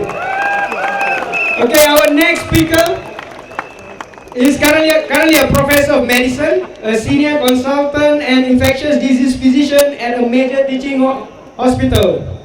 相信大家对以下这位人士不会感到陌生，他是国大医院感染科高级顾问医生及国大杨路林学院的教授，他就是 Professor Tambaya。Friends, fellow Singaporeans, today is May Day. Today we recognize the struggles of workers over the years. For many years, Singapore had a very dynamic trade union movement. But the last local strike in Singapore was called by Mr. Ong Teng Cheong. And unfortunately, we don't have trade union leaders like that anymore. One of my heroes is Mrs. Eleanor Roosevelt, and she was one of the authors of the Universal Declaration of Human Rights, which Singapore signed on to more than 50 years ago when we joined the United Nations. And she is quoted as saying, "Great people talk about ideas, average people talk about events, and small people talk about other people."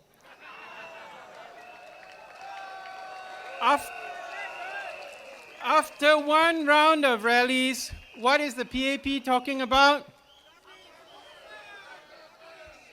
On nomination day, DPM Tharman met me, and we both agreed we would keep the campaign clean and fair and focus on the issues. What happened? There's been very little constructive debate on the issues. Instead, the PAP has been launching venomous attacks on Dr. Chee based on some distorted picture of events from 15 or 20 years ago.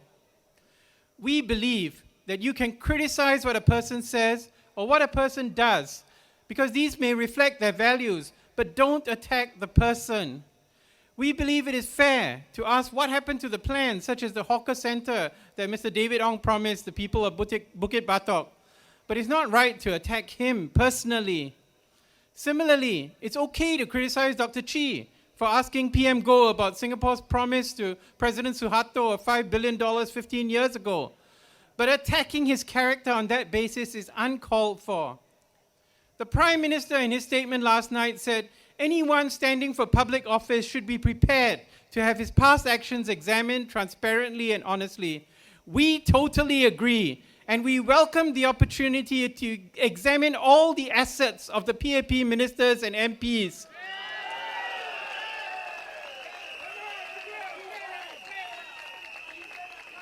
Of course, with the current leak of the Panama Papers and other related documents, the Prime Minister may get his wish sooner than he expected. A person is not solely defined by his or her actions and words, although they often do reflect his or her values. We are not one-dimensional people, as Minister of Finance, Mr. Heng Swee Keat, seems to think that we are. Dr. Chee and Mr. Murali are both someone's husband, someone's son, someone's father. And they are decent people, as far as we can tell, men of good character. Despite the PAP's attempts to smear Dr. Chee, anybody who has met him here in Bukit Batok, in Holland Bukit Timah, or any other area that he has been visiting and spent time with him will know that he is someone with a good character. Dr. Chee has been in the spotlight of the mainstream media for the last couple of years, with them following him around, trying to trick him or trap him on camera to saying something wrong. But people can see his character from what he has said and done in recent years, without the biases of the past era when there was no social media, no Facebook. But this election is not about Dr. Chee or Mr. Murali's personality. It's about the issues that they have proposed. It's not about character assassination. Since 2012, the SDP has put up our policy proposals for public debate. We started with an evidence-based healthcare proposal, and have moved on to offer concrete and well-thought-out proposals in other areas, including housing, town council management. We would like them to be debated fully. We had hoped that this would be so in the campaign, and are disappointed that it hasn't happened. What we would like to see, although to be fair again to the Prime Minister, the Wan Pao, and also to Ms. Grace Fu, the Wan Pao made an error in their headline, and they have since amended it, although they don't want to apologize. The Straits Times too made the ridiculous statement that character is not important. To restate our point, we feel you can criticize the speech, the action, the policy, and the values they represent, but do not attack the man. To give another example, at a forum organized by the Institute of Policy Studies in this past year, I publicly disagreed with the Prime Minister on his comment that Israelis are smarter than Singaporeans. I pointed out that I think Singaporeans are smarter than Israelis because we know how to live in peace with our neighbors. But I did not call the Prime Minister unpatriotic for putting down Singaporeans. Furthermore, neither me nor anyone in the SDP would use the same kind of language to criticize the Prime Minister that the former director of the National Neuroscience Institute did. That saddened the Prime Minister and shocked many of us too. We could have used Dr. Lee's published allegations to expose the hypocrisy of the Prime Minister's statements on character, but we will not. That is not who we are. That is not how we promise to run this campaign, and it will not help the people of Bukit Batok. So sorry, we're not going to do that. The Prime Minister also made some puzzling allegations about racism based on some comments made by anonymous posters on SDP's Facebook page. He didn't provide the evidence to back this up, so perhaps it was another mistake, this time by a Cao Bao reporter, who may have mistaken some of the comments of provocateurs for official SDP postings. I hope that this reporter will do his homework and find out who those people were making those comments. Because as Dr. Chee pointed out, the SDP has never tolerated racism of any kind. In fact, during the last general election, during my party political broadcast, I said at the start, the SDP is a competent, constructive, compassionate party which believes in social justice with a clear vision for Singapore. We want to build a democratic society based on justice and equality. Equality to us means that all the top schools are open to all children, regardless of language, stream, or ethnicity. It also means to us that all children get a good education, regardless of how much their parents can afford in terms of tuition. Equality also means that a national minimum wage for all workers, regardless of whether they're local or foreign, so they can't be exploited. Equality also means equal treatment of all religions in the workplace and in the military. Now, Dr. Chee has been prosecuted for speaking up for Muslim school children. He's been outspoken in the defense of human rights for all Singaporeans.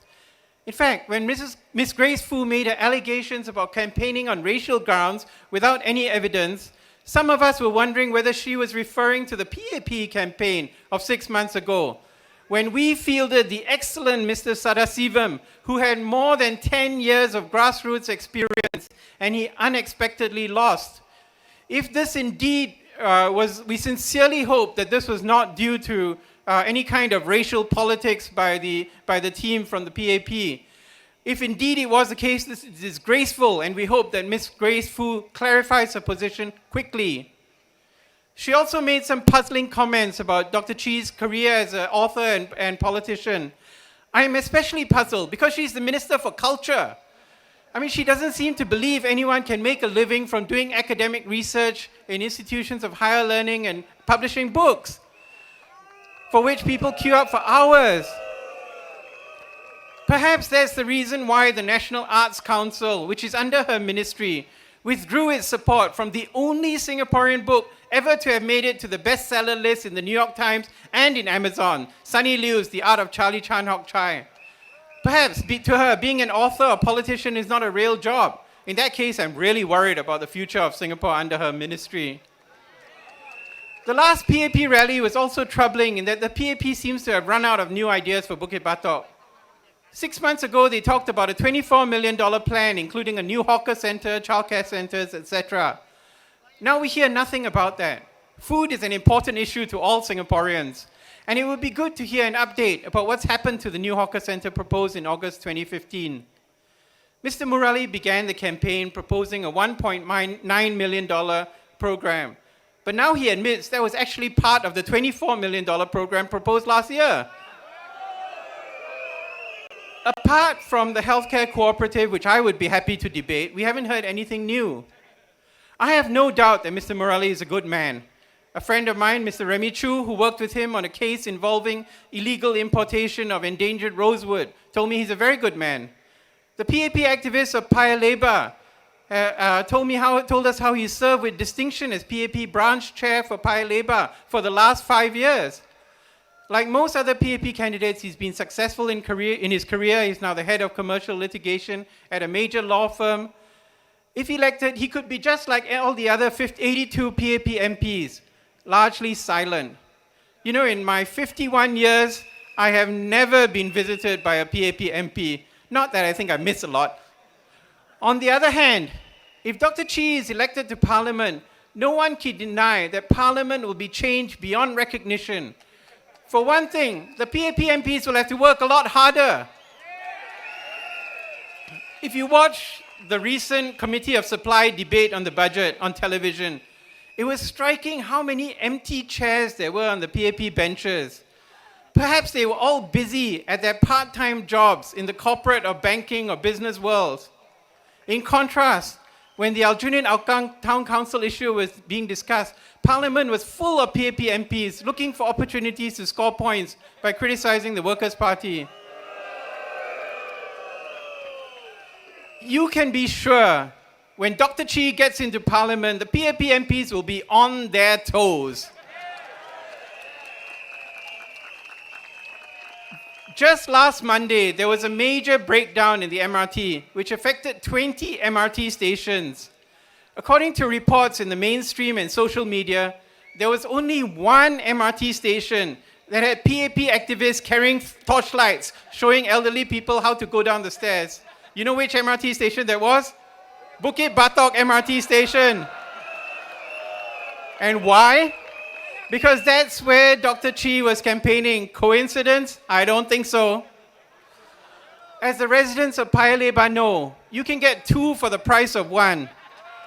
They can seek out Mr. Chen Xiaomao if they have any problems, and if that doesn't work, they can seek out the Paya Lebar PAP branch chairman, Mr. Murali. I'm sure Mr. Murali will do the same for the residents of Bukit Batok, having served here for 16 years. He will continue to serve as a PAP activist and leader, even if Dr. Chee is elected to Parliament.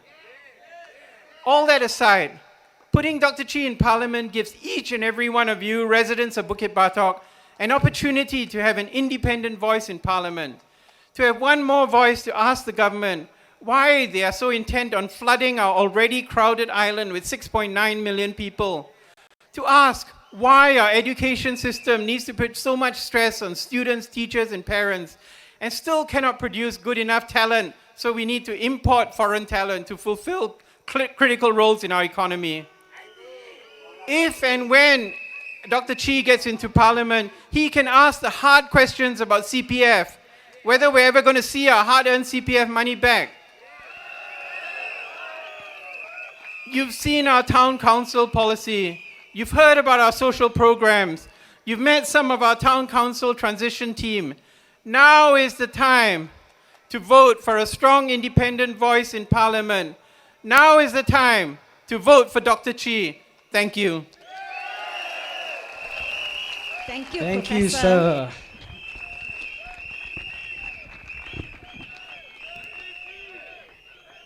All right, it's the moment that we're waiting for. Now is the time we welcome Singapore Beacon of Light, Dr. Chee Soon Chuan.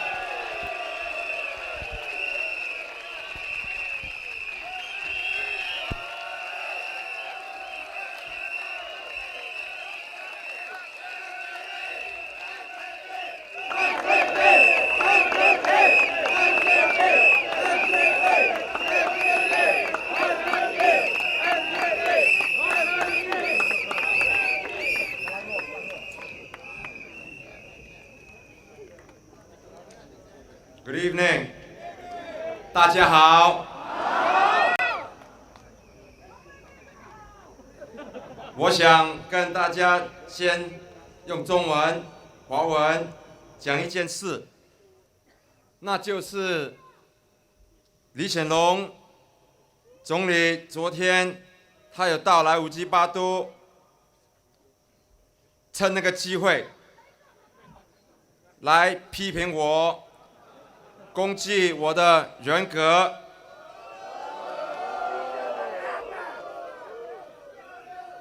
他用的话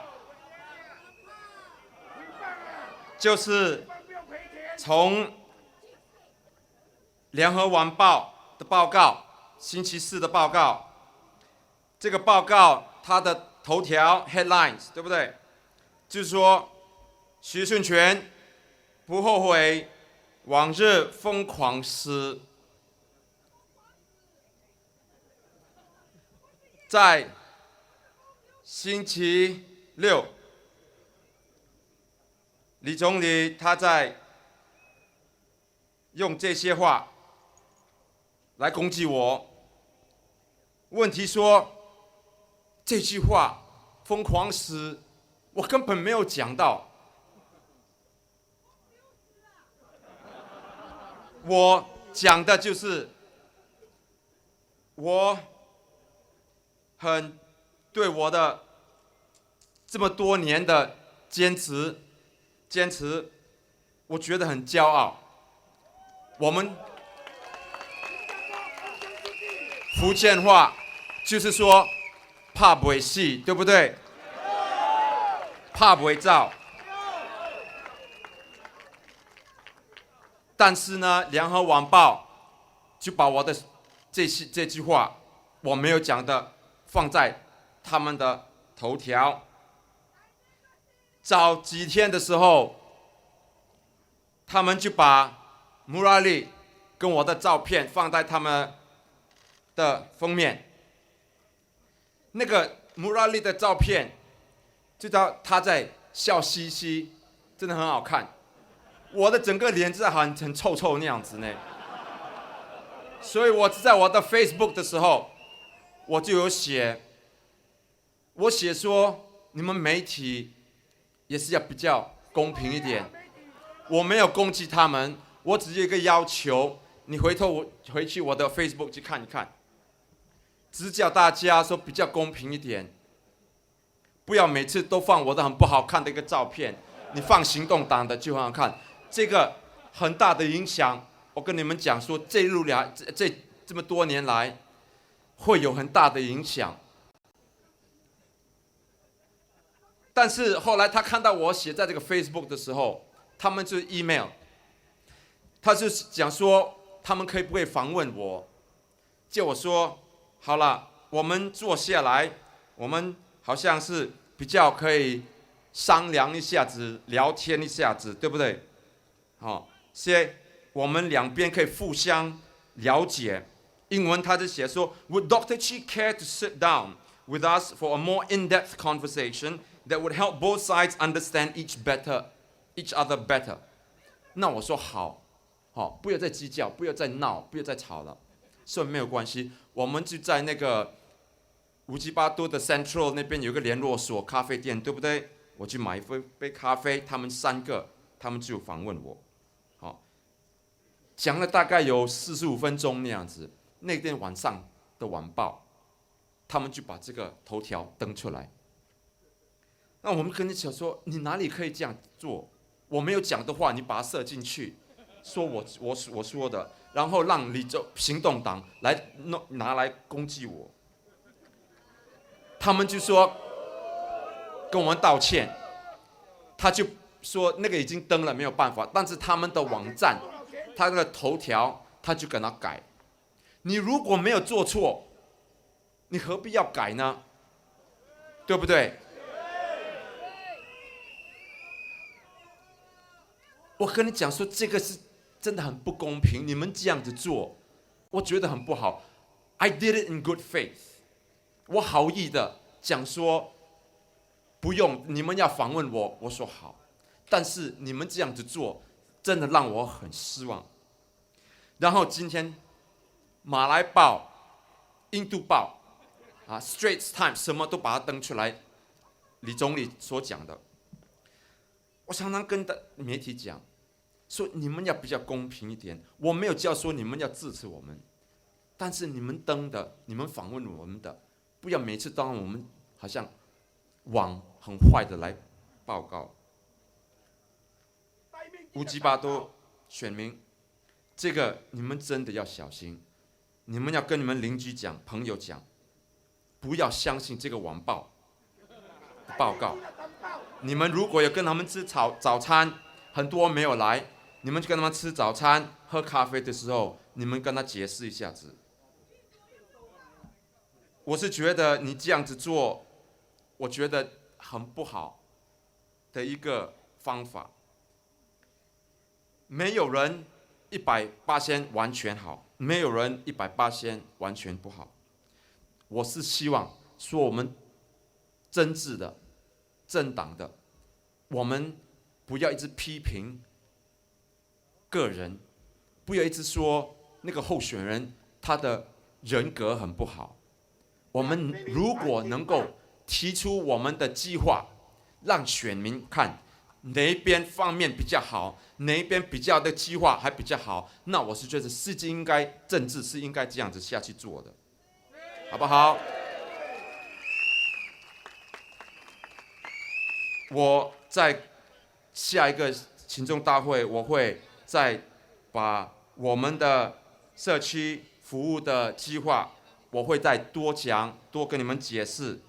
现在我很想，我会在这个方面，我这段英文来跟你们讲一讲，好不好？谢谢你们支持民主党，投我们的票，谢谢大家 ，Thank you so much。Hello again, everyone. Thank you for coming. It's always an experience when you attend election rallies, because then you get to hear what politicians from both sides say about each other. But frankly, I hate the word politician. I cringe whenever people say that I'm a politician. Maybe it's because the word has become synonymous with hypocrisy, saying one thing and doing another. But I stand by what I said. We will not engage in below-the-belt politics.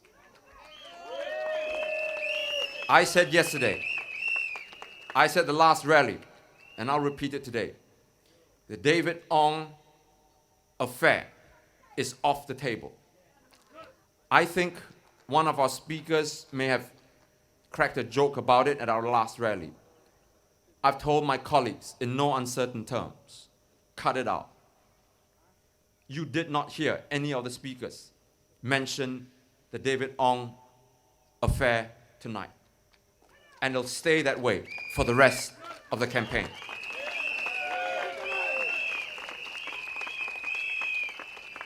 Now then, let me turn the question to Mr. Lee Hsien Loong. Will he and his colleagues now honor Mr. Tharman's promise and stop the gutter politics and focus on issues that really matter to the voters here in Bukit Batok?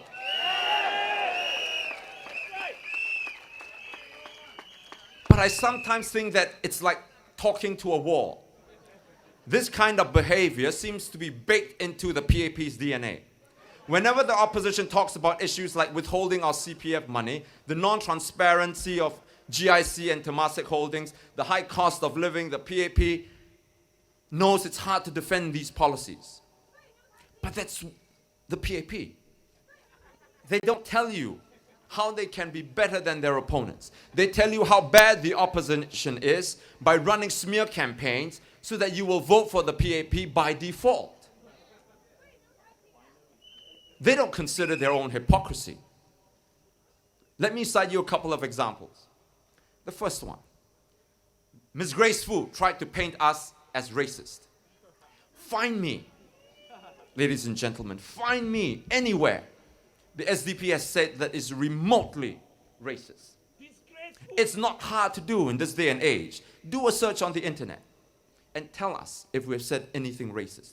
And yet, Grace Fu, without feeling even a bit paiseh, ignored her own party's statements, racist statements. You remember Chu Wee Kiang?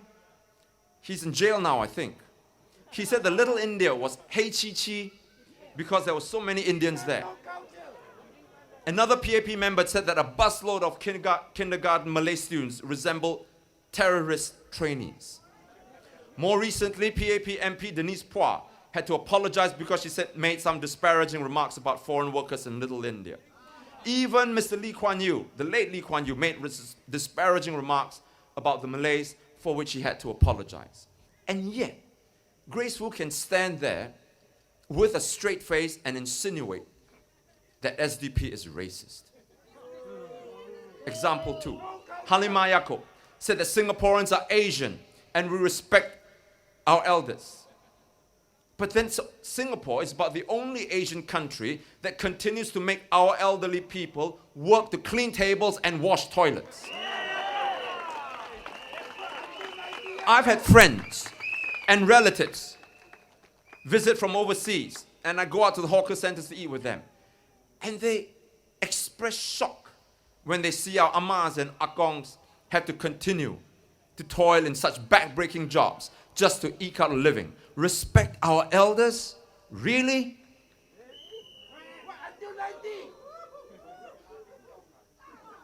Yesterday, Mr. Lee Hsien Loong visited the town and used the occasion to question my character. I want to say this. Up until tonight, I have never brought up the issue of what his sister, Dr. Lee Wei Ling, said about him. You can search for it online or anywhere else, but you won't find anything I said about the incident because I never made any. I had ample opportunity to attack him on this, but I did not. And it would have been a very potent attack because this is not your political opponent saying it. It is your own flesh and blood making these statements about you. Now, I want you all to imagine if it had been my sister saying these things about me, what do you think would have happened? Do you think that the PAP would have gone to town with this? Do you not think that all the newspapers, Channel 5, Channel 8, Channel News Asia, would all have been running this news with the reporters camped outside my house, camped outside my sister's house for days and weeks, trying to get comments to add fuel to the fire, and then interviewed SDP members, interviewed my friends, interviewed my former classmates, interviewed my teachers to prolong the saga and make sure that every man and woman, boy and girl in Singapore knew about the matter?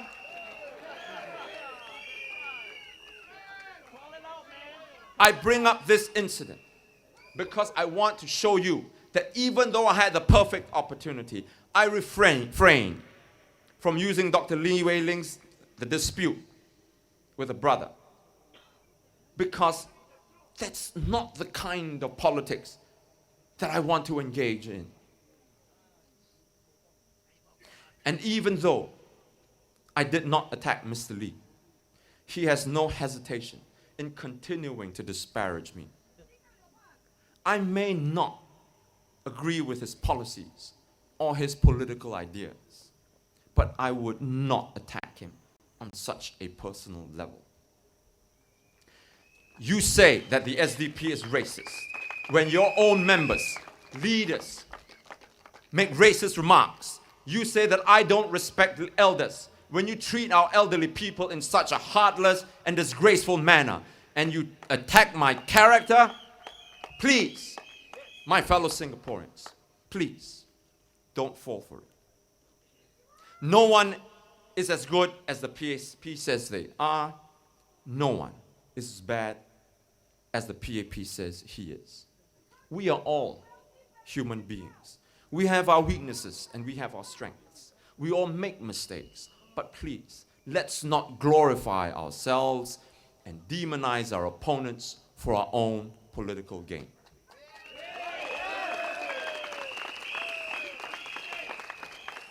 Instead, let us appeal to the voters who has the better ideas to serve them. In other words, let us appeal to hope and promise, not dirt and slime. Lee Hsien Loong and Grace Hu will even try to smear me by saying that I'm not working and trying to turn you off from voting for me. This is a new low. I said yesterday that in life, we have choices and priorities to make. After I was sacked by the NUS, after joining the SDP, many people asked me to leave Singapore. I had offers from universities in the US, and I could have left to continue my profession as a neuropsychologist there. I had a choice. I made that choice. And I chose to stay. I chose to concentrate on my political work here in Singapore which included reading up about the political system, the education system, the economy, the CPF system, and so on, because I wanted to be knowledgeable about them. And then I started writing about these matters and published several books. Dare to Change, Singapore, My Home Too, Your Future, My Faith, Our Freedom, A Nation Cheated, and the latest, Democratically Speaking. And some of the ideas in these books went into SDP's policy papers that you see today. Many of the ideas, I might add, have been copied by the PAP. These books sold relatively well, especially during elections and times like these. And this has allowed me to provide for my family. But we had to live simply, because if we wanted to live in a big house, then I would have had to continue in academia or leave Singapore. Again, it was a choice that my wife made and I had to make. Looking back, I'm glad we made that choice. I don't make a ton of money like I could have if I had remained at NUS. But we don't feel sad. Absolutely no regrets. You ask me, why? I ask you, why not? Do we always have to measure success by how much money we make? No, of course not. Sometimes it's better to measure success by how much we can better the lives of others. That's why I find it really in bad taste when Ms. Grace Fu and Ms. Lee Shen Long try to tell you that because I don't make a lot of money like them, then I'm not working and therefore I cannot take care of Bukit Batok. The truth is that I have been working every single day to not just keep the SDP together, but build it up. And to think and propose and write about ideas for Singapore. I just have not asked to be paid or paid along. I want to remind you, my friends, SDP was not like what it is today. In the 1990s, we couldn't even afford an office. We had to hold our meetings at the Kopitiam, somewhere here in Bukit Batok. I spent much of my time writing and then selling our newspaper called The New Democrat, just to make some money so that we can have enough to rent an office. At the beginning, we rented a little attic at Balestier Road that cost us only $500 a month. I also had to learn how to use the software to start a website. And so I sat and updated it every day. And when YouTube came along, I learned how to make videos. At that time, May was looking after our daughter, Ann Lin. We had only one then. In between, looking after her and doing our chores, she would help me with things like folding letters, licking stamps, faxing messages, answering phone calls, and so on. It was tough. But we were not unhappy. In fact, we derived a sense of reward. It's just that that reward was not money. It was something more intrinsic. It was driven by a sense of mission, a sense that we were doing something important for Singapore.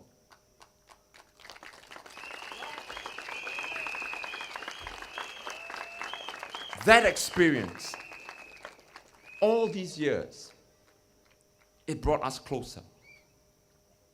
I asked Miss Grace Fu not to denigrate people who don't live the kind of rich lifestyle that she does. Maybe, just maybe, we like it better this way. We may not be as rich, but we are just as happy, if not happier.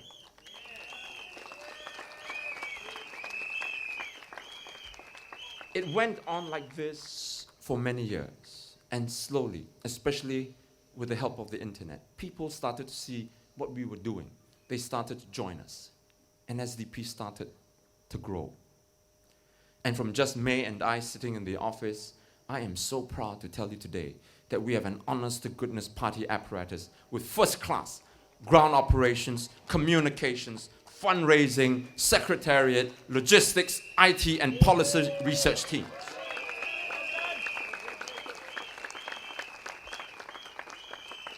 Our policy unit, for example, has drawn up credible policy papers, which many experts have commended us for, and which even PAP ministers and MPs have echoed. In fact, there is a joke going around that the SDP is an unpaid research arm of the government. Look at some of the work we've produced. We couldn't have done all this if we were not a competent party. Our members don't have anything to gain. No perks, no junket trips, no free car park labels, no priority for school registration for our children. Just pure passion and dedication to bring about democracy in Singapore, where our voices are heard.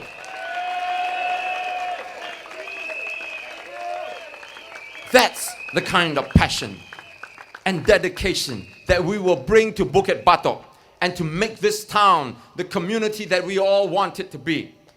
A place where neighbor greets neighbor, where the better off give those less well off a compassionate hand up, where we come home to a town we are all proud of. We have built up the SDP with few resources. We have no funding from the state, and yet we have built ourselves up to become one of the leading opposition parties in Singapore. We have done all this without state funding. Now just imagine what we can accomplish for Bukit Batok if we have funding to do our work. Imagine the quality of life Bukit Batok residents would experience. Imagine the attention you would get, not just from me as your full-time MP, but also from our members who will transfer their attention to taking care of the constituency and attending to your needs. I've not been working? That's not true. I've been working very, very much and very, very hard. It's just that I have not been asking to be paid very, very much money. Some time back, Ms. Grace Fu had posted on her own Facebook, for which she was fiercely criticized by netizens, that she would think twice about serving in politics if ministers' salaries were cut. Someone like her wouldn't understand what it means to work with dedicated sense of mission and not just for monetary gain.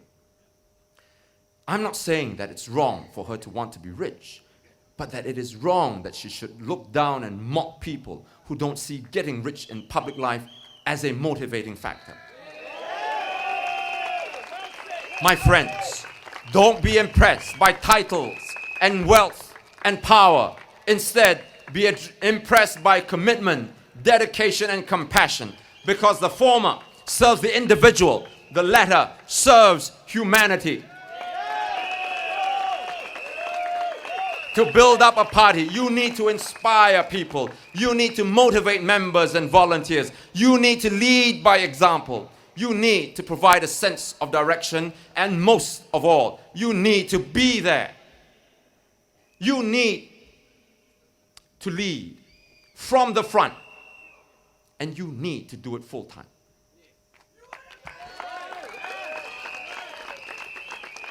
In the first rally, I talked about how we're going to run the town council. And we've already put together a transition team.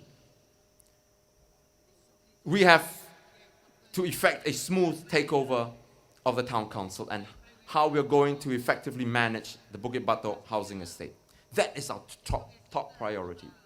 Tonight, I want to lay out the SDP's plans on how we're going to take care of not just the estate, but the quality of your lives. We have announced our program, and we called it We Are One. We are Bukit Batok. And this will help to improve the well-being of Bukit Batok residents. And this initiative is designed to uplift Bukit Batok community and bond our residents into a town where compassion and grace is a way of life, where we bring back the gotong royong spirit of neighborliness, where no voice is left unheard and no one is left behind. A home, as I said, where neighbor greets neighbor, where the better off lend a helping hand and friends look out for one another. Our first initiative under this program is called Hearts for Bukit Batok. This project will create a caring community for our elderly and our low-income residents by encouraging and facilitating households in Bukit Batok to adopt a needy family in the community by contributing their time and resources to the family's well-being. This will bring our community closer together and forge strong bonds between fellow residents. It will enrich the lives of both the receiver and the giver. The I beg your pardon, the SDP will also set up and manage a trust fund that will raise funds to assist Bukit Batok's elderly poor with monthly stipends or food vouchers. If elected, I will use my MP's allowance to kickstart the fund and assist some of these families. The second initiative is for Bukit Batok youth, called the Pathfinder. This program is aimed at creating an environment conducive for students to build confidence and develop their potential. It is a place where students come together to discover themselves, explore their interests and talents, or simply find someone to listen to them. Pathfinder will also provide subsidized funding, private tuition, for students from lower income families. We sorely lack an entrepreneurial culture, and Pathfinder will help to nurture the creative impulses of our children. We will do this by facilitating projects for them to read widely, to interact and collaborate with one another, to propose and exchange ideas, to make mistakes, and learn from them. They're all building blocks of an innovative culture. Friends, if you have school-going children and you have to go to work, this proposal will make much sense to you and your children. We'll have someone to help see them through their schooling years and prepare them for the future economy. The third initiative that we will implement is our Dollars and Cents project. As times get tougher in the months and years ahead, more and more people of you will need advice on how to manage their finances. We have a team of financial experts headed by Mr. Tan Kin Lian, who is currently the president of the Financial Services Consumer Association and former CEO of NTUC Income, who will meet with the residents who are facing financial difficulties and give them advice on how to move ahead. Lastly, we have a team of lawyers who will provide legal advice on a pro bono basis, that is free of charge, called Legal Lifeline. This initiative provides the first step of assistance to residents who face legal situations. Running an efficient town council is not a difficult task. We've done it before. If you put the right people in the right places, you will run an efficient and productive office. And we intend to do just that. What is more difficult, however, is to ensure that the everyday concerns of the people are addressed, that your well-being, your quality of life is not compromised. There's one thing about keeping the lift landings clean and our corridors swept. On this, the SDP will spare no effort to ensure the highest standards of maintenance. But attending to the problems that you, the residents, face is quite another. On this score, I will dedicate myself full-time to ensuring that the residents' needs are seen to. You can employ professional staff and even engage a managing agent to run your town council for you. But you cannot outsource the tending of the needs of the residents to a contractor. Without the personal attention of the MP, many of your problems are either palmed off or given lip service. In addition, without personal knowledge of these problems, how does an MP help to craft policies in Parliament that would help the people? I mentioned the two roles that an MP must play. The first is taking care of the estate, and the second is attending to your needs as residents. There is a third part, that is to represent the residents' views in Parliament and make laws or policies to help the people. To do this, one must speak up without fear. My friends, how often do you think you are going to hear Mr. Murali speak up for you in Parliament if he is elected? Whether it's the withholding of your CPF savings, the rising cost of living, or financial assistance if you get retrenched, hand on heart. How often? How hard do you think Mr. Murali is going to fight for you if he is your MP? I've been around talking to Singaporeans for nearly 25 years. And during this time, I've listened to you. and I've spoken with you, and I've written about your problems and the problems that people here in Bukit Batok face. They are not very different from others around Singapore. As I explained in the first rally, Singapore is going through a very tough time, and the situation is set to get worse, much worse. Every day, we are reading about more and more Singaporeans getting retrenched. Folks, this is serious. From last March to February this year, there were hundreds of PMETs who were retrenched and who needed help. A more than 50% jump from the previous year. Think about that. The company which owns leading retail chains like Robinsons, John Little, Zara, Marks and Spencer, Royal Sporting House, etc., has announced that it will close several stores in the second half of this year. Worse, fewer jobs are being created for Singaporeans. Last year, 31,800 jobs were created. Out of this, only 100, or 0.3%, went to Singaporeans and permanent residents. The rest of the 99.7% went to foreign workers. But this is what gets me really mad, really upset, that it should make you upset too. Last year, Foreign Minister Dr. Vivian Balakrishnan was in Indonesia, and he told the Indonesian government that the PAP will help to come up with a scheme to recruit Indonesian graduates. I don't want to misrepresent what he said, so I will quote him as the Straits Times reported it.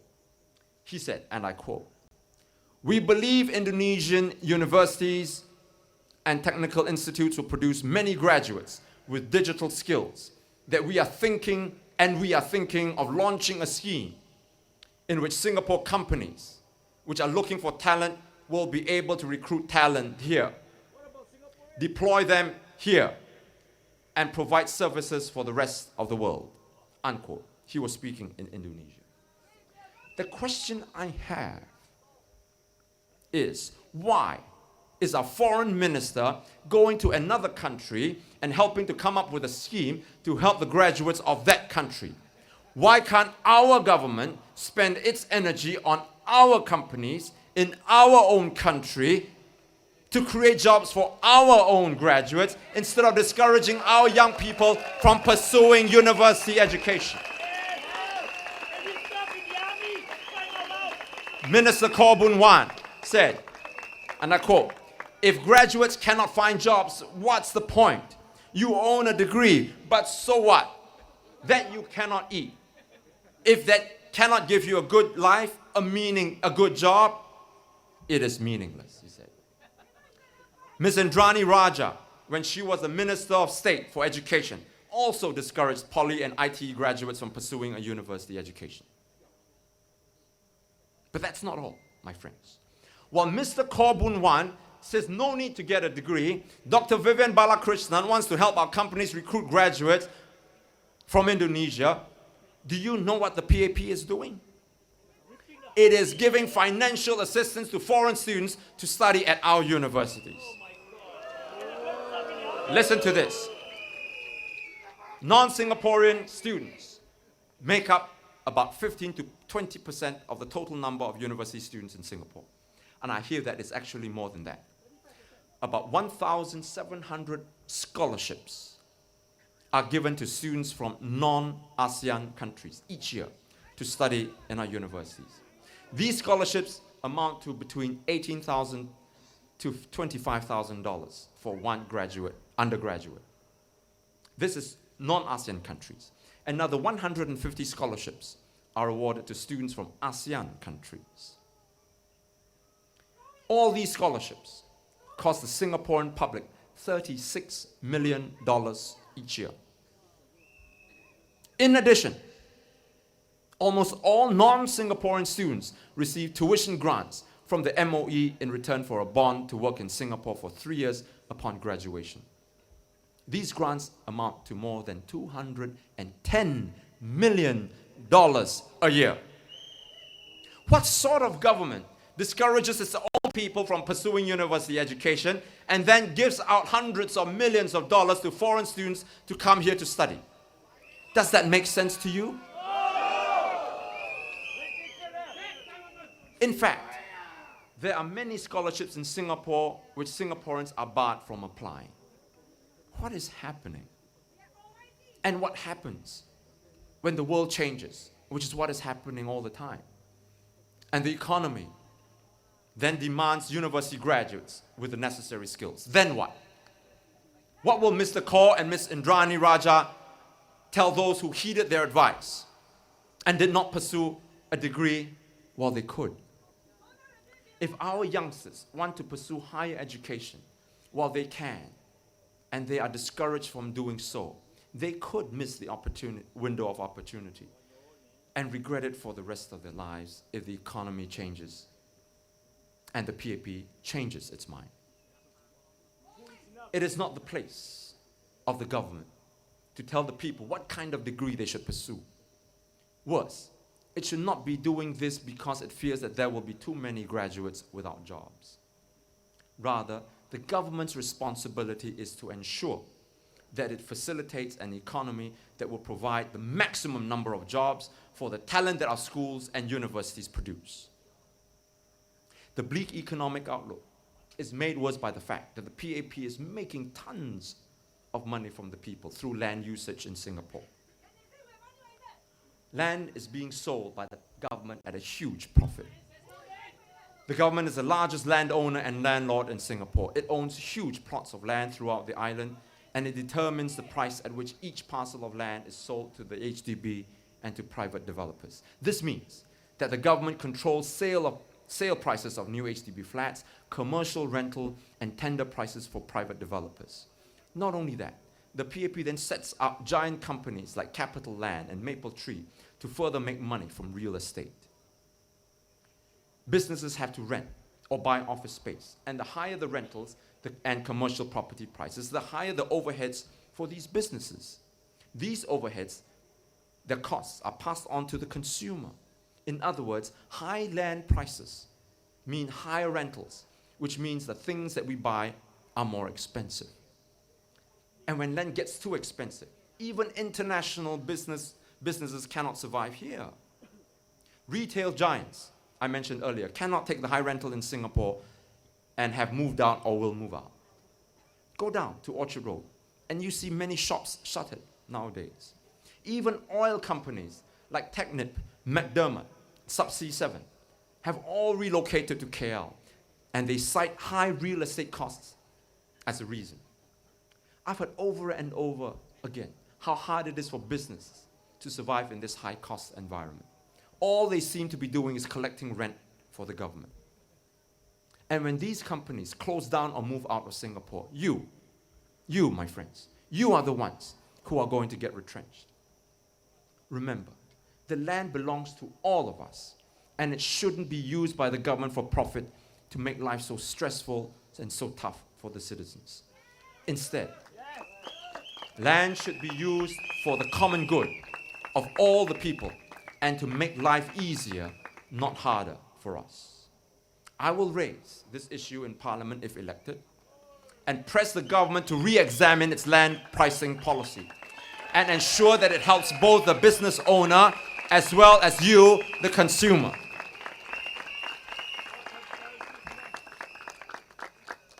I bring up all these issues and provide you all the numbers, the quotes, the facts, because I want to make sense to you. I don't want to just stand here and just say bad things about the PAP. That doesn't help you. If I cannot make sense to you, then I have no right, absolutely no right to ask you to vote for me. I do this to tell you, to warn you about the urgency of the situation that we and our nation are confronted with. And this is the crucial difference between Mr. Murali and I. One will take care of you on a part-time basis, the other full-time. One will not and cannot speak up for you in Parliament, the other will.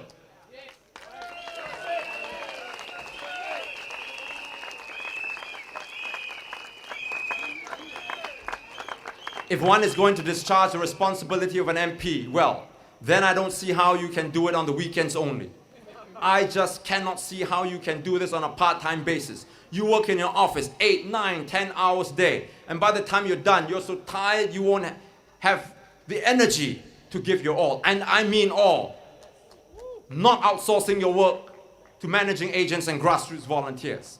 As I spelled out at the beginning of my speech, I will personally see to the success of the social programs we have laid out, whether it is Hearts for Bukit Batok or Pathfinder or the Legal Clinic.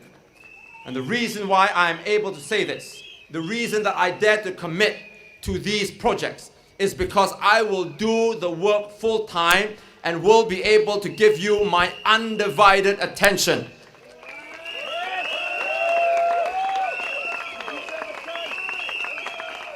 Now let's be honest. Mr. Murali's priority is first and foremost to his paying clients and his firm's bosses. Let's not kid ourselves. I don't mean to single him out. He's not the only one in the PAP doing the MP's job on a part-time basis. PAP MPs hold lucrative jobs and even hold multiple directorships in businesses and companies. I don't know whether this is true or not, but I've heard that one holds as many as 64 directorships. How do you find time to serve the people? My friends, you cannot serve two masters at the same time. I believe with all my heart that having had that experience with the SDP, if you want to lead Bukit Batok, if you want to do everything that I promised that we would do, then you have to lead from the front and you have to lead it full time and give your undivided attention to the residents. I will be a competent, constructive, and compassionate MP, one that Bukit Batok voters will be proud of. In fact, I don't want to be just an MP. I want to be that spark, that catalyst that brings out the best in the people of Bukit Batok. I want to inspire all of us here in this town to reach for the best, to always look forward to tomorrow, no matter how difficult things are today.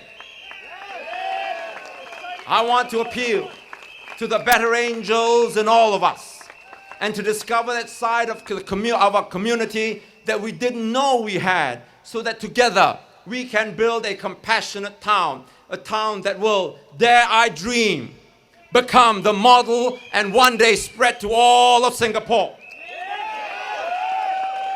If there was an election here right now, and my choice is between a lucrative job in Shenton Way and a full-time MP for Bukit Batok here, I wouldn't even have to think. I would vote for Bukit Batok in a heartbeat. When you walk into the voting booth on Saturday, my friends, vote for the candidate who votes for Bukit Batok. Vote for the candidate who will serve you, not just with words, but with action. Vote for the candidate who will work for you full time. Vote for the candidate who has the last 25 years chosen to stay here in Singapore. Vote for the candidate who stands up for you every day and who will stand up for you for the rest of my days. Vote for me. Vote for SDP. Thank you. Good night. Thank you, everybody. Dr. Chee. Thank you. There are two members from the audience who would like to present Dr. Chee with a bouquet of flowers. My colleague Azhar will present to Dr. Chee on their behalf.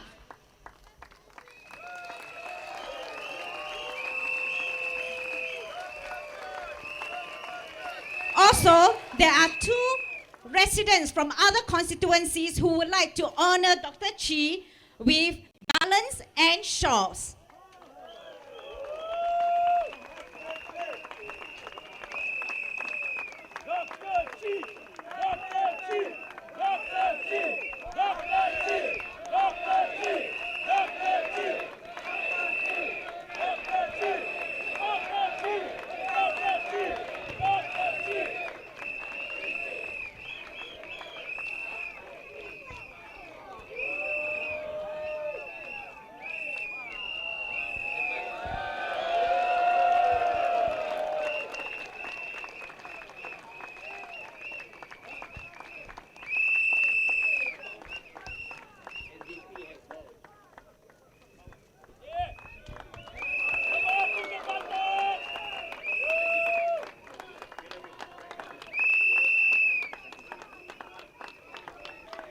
Okay, we come to the end of our rally, but to those who want the signature of Dr. Chee, please listen to the marshal arrive here. They will lead you. There will be a long queue.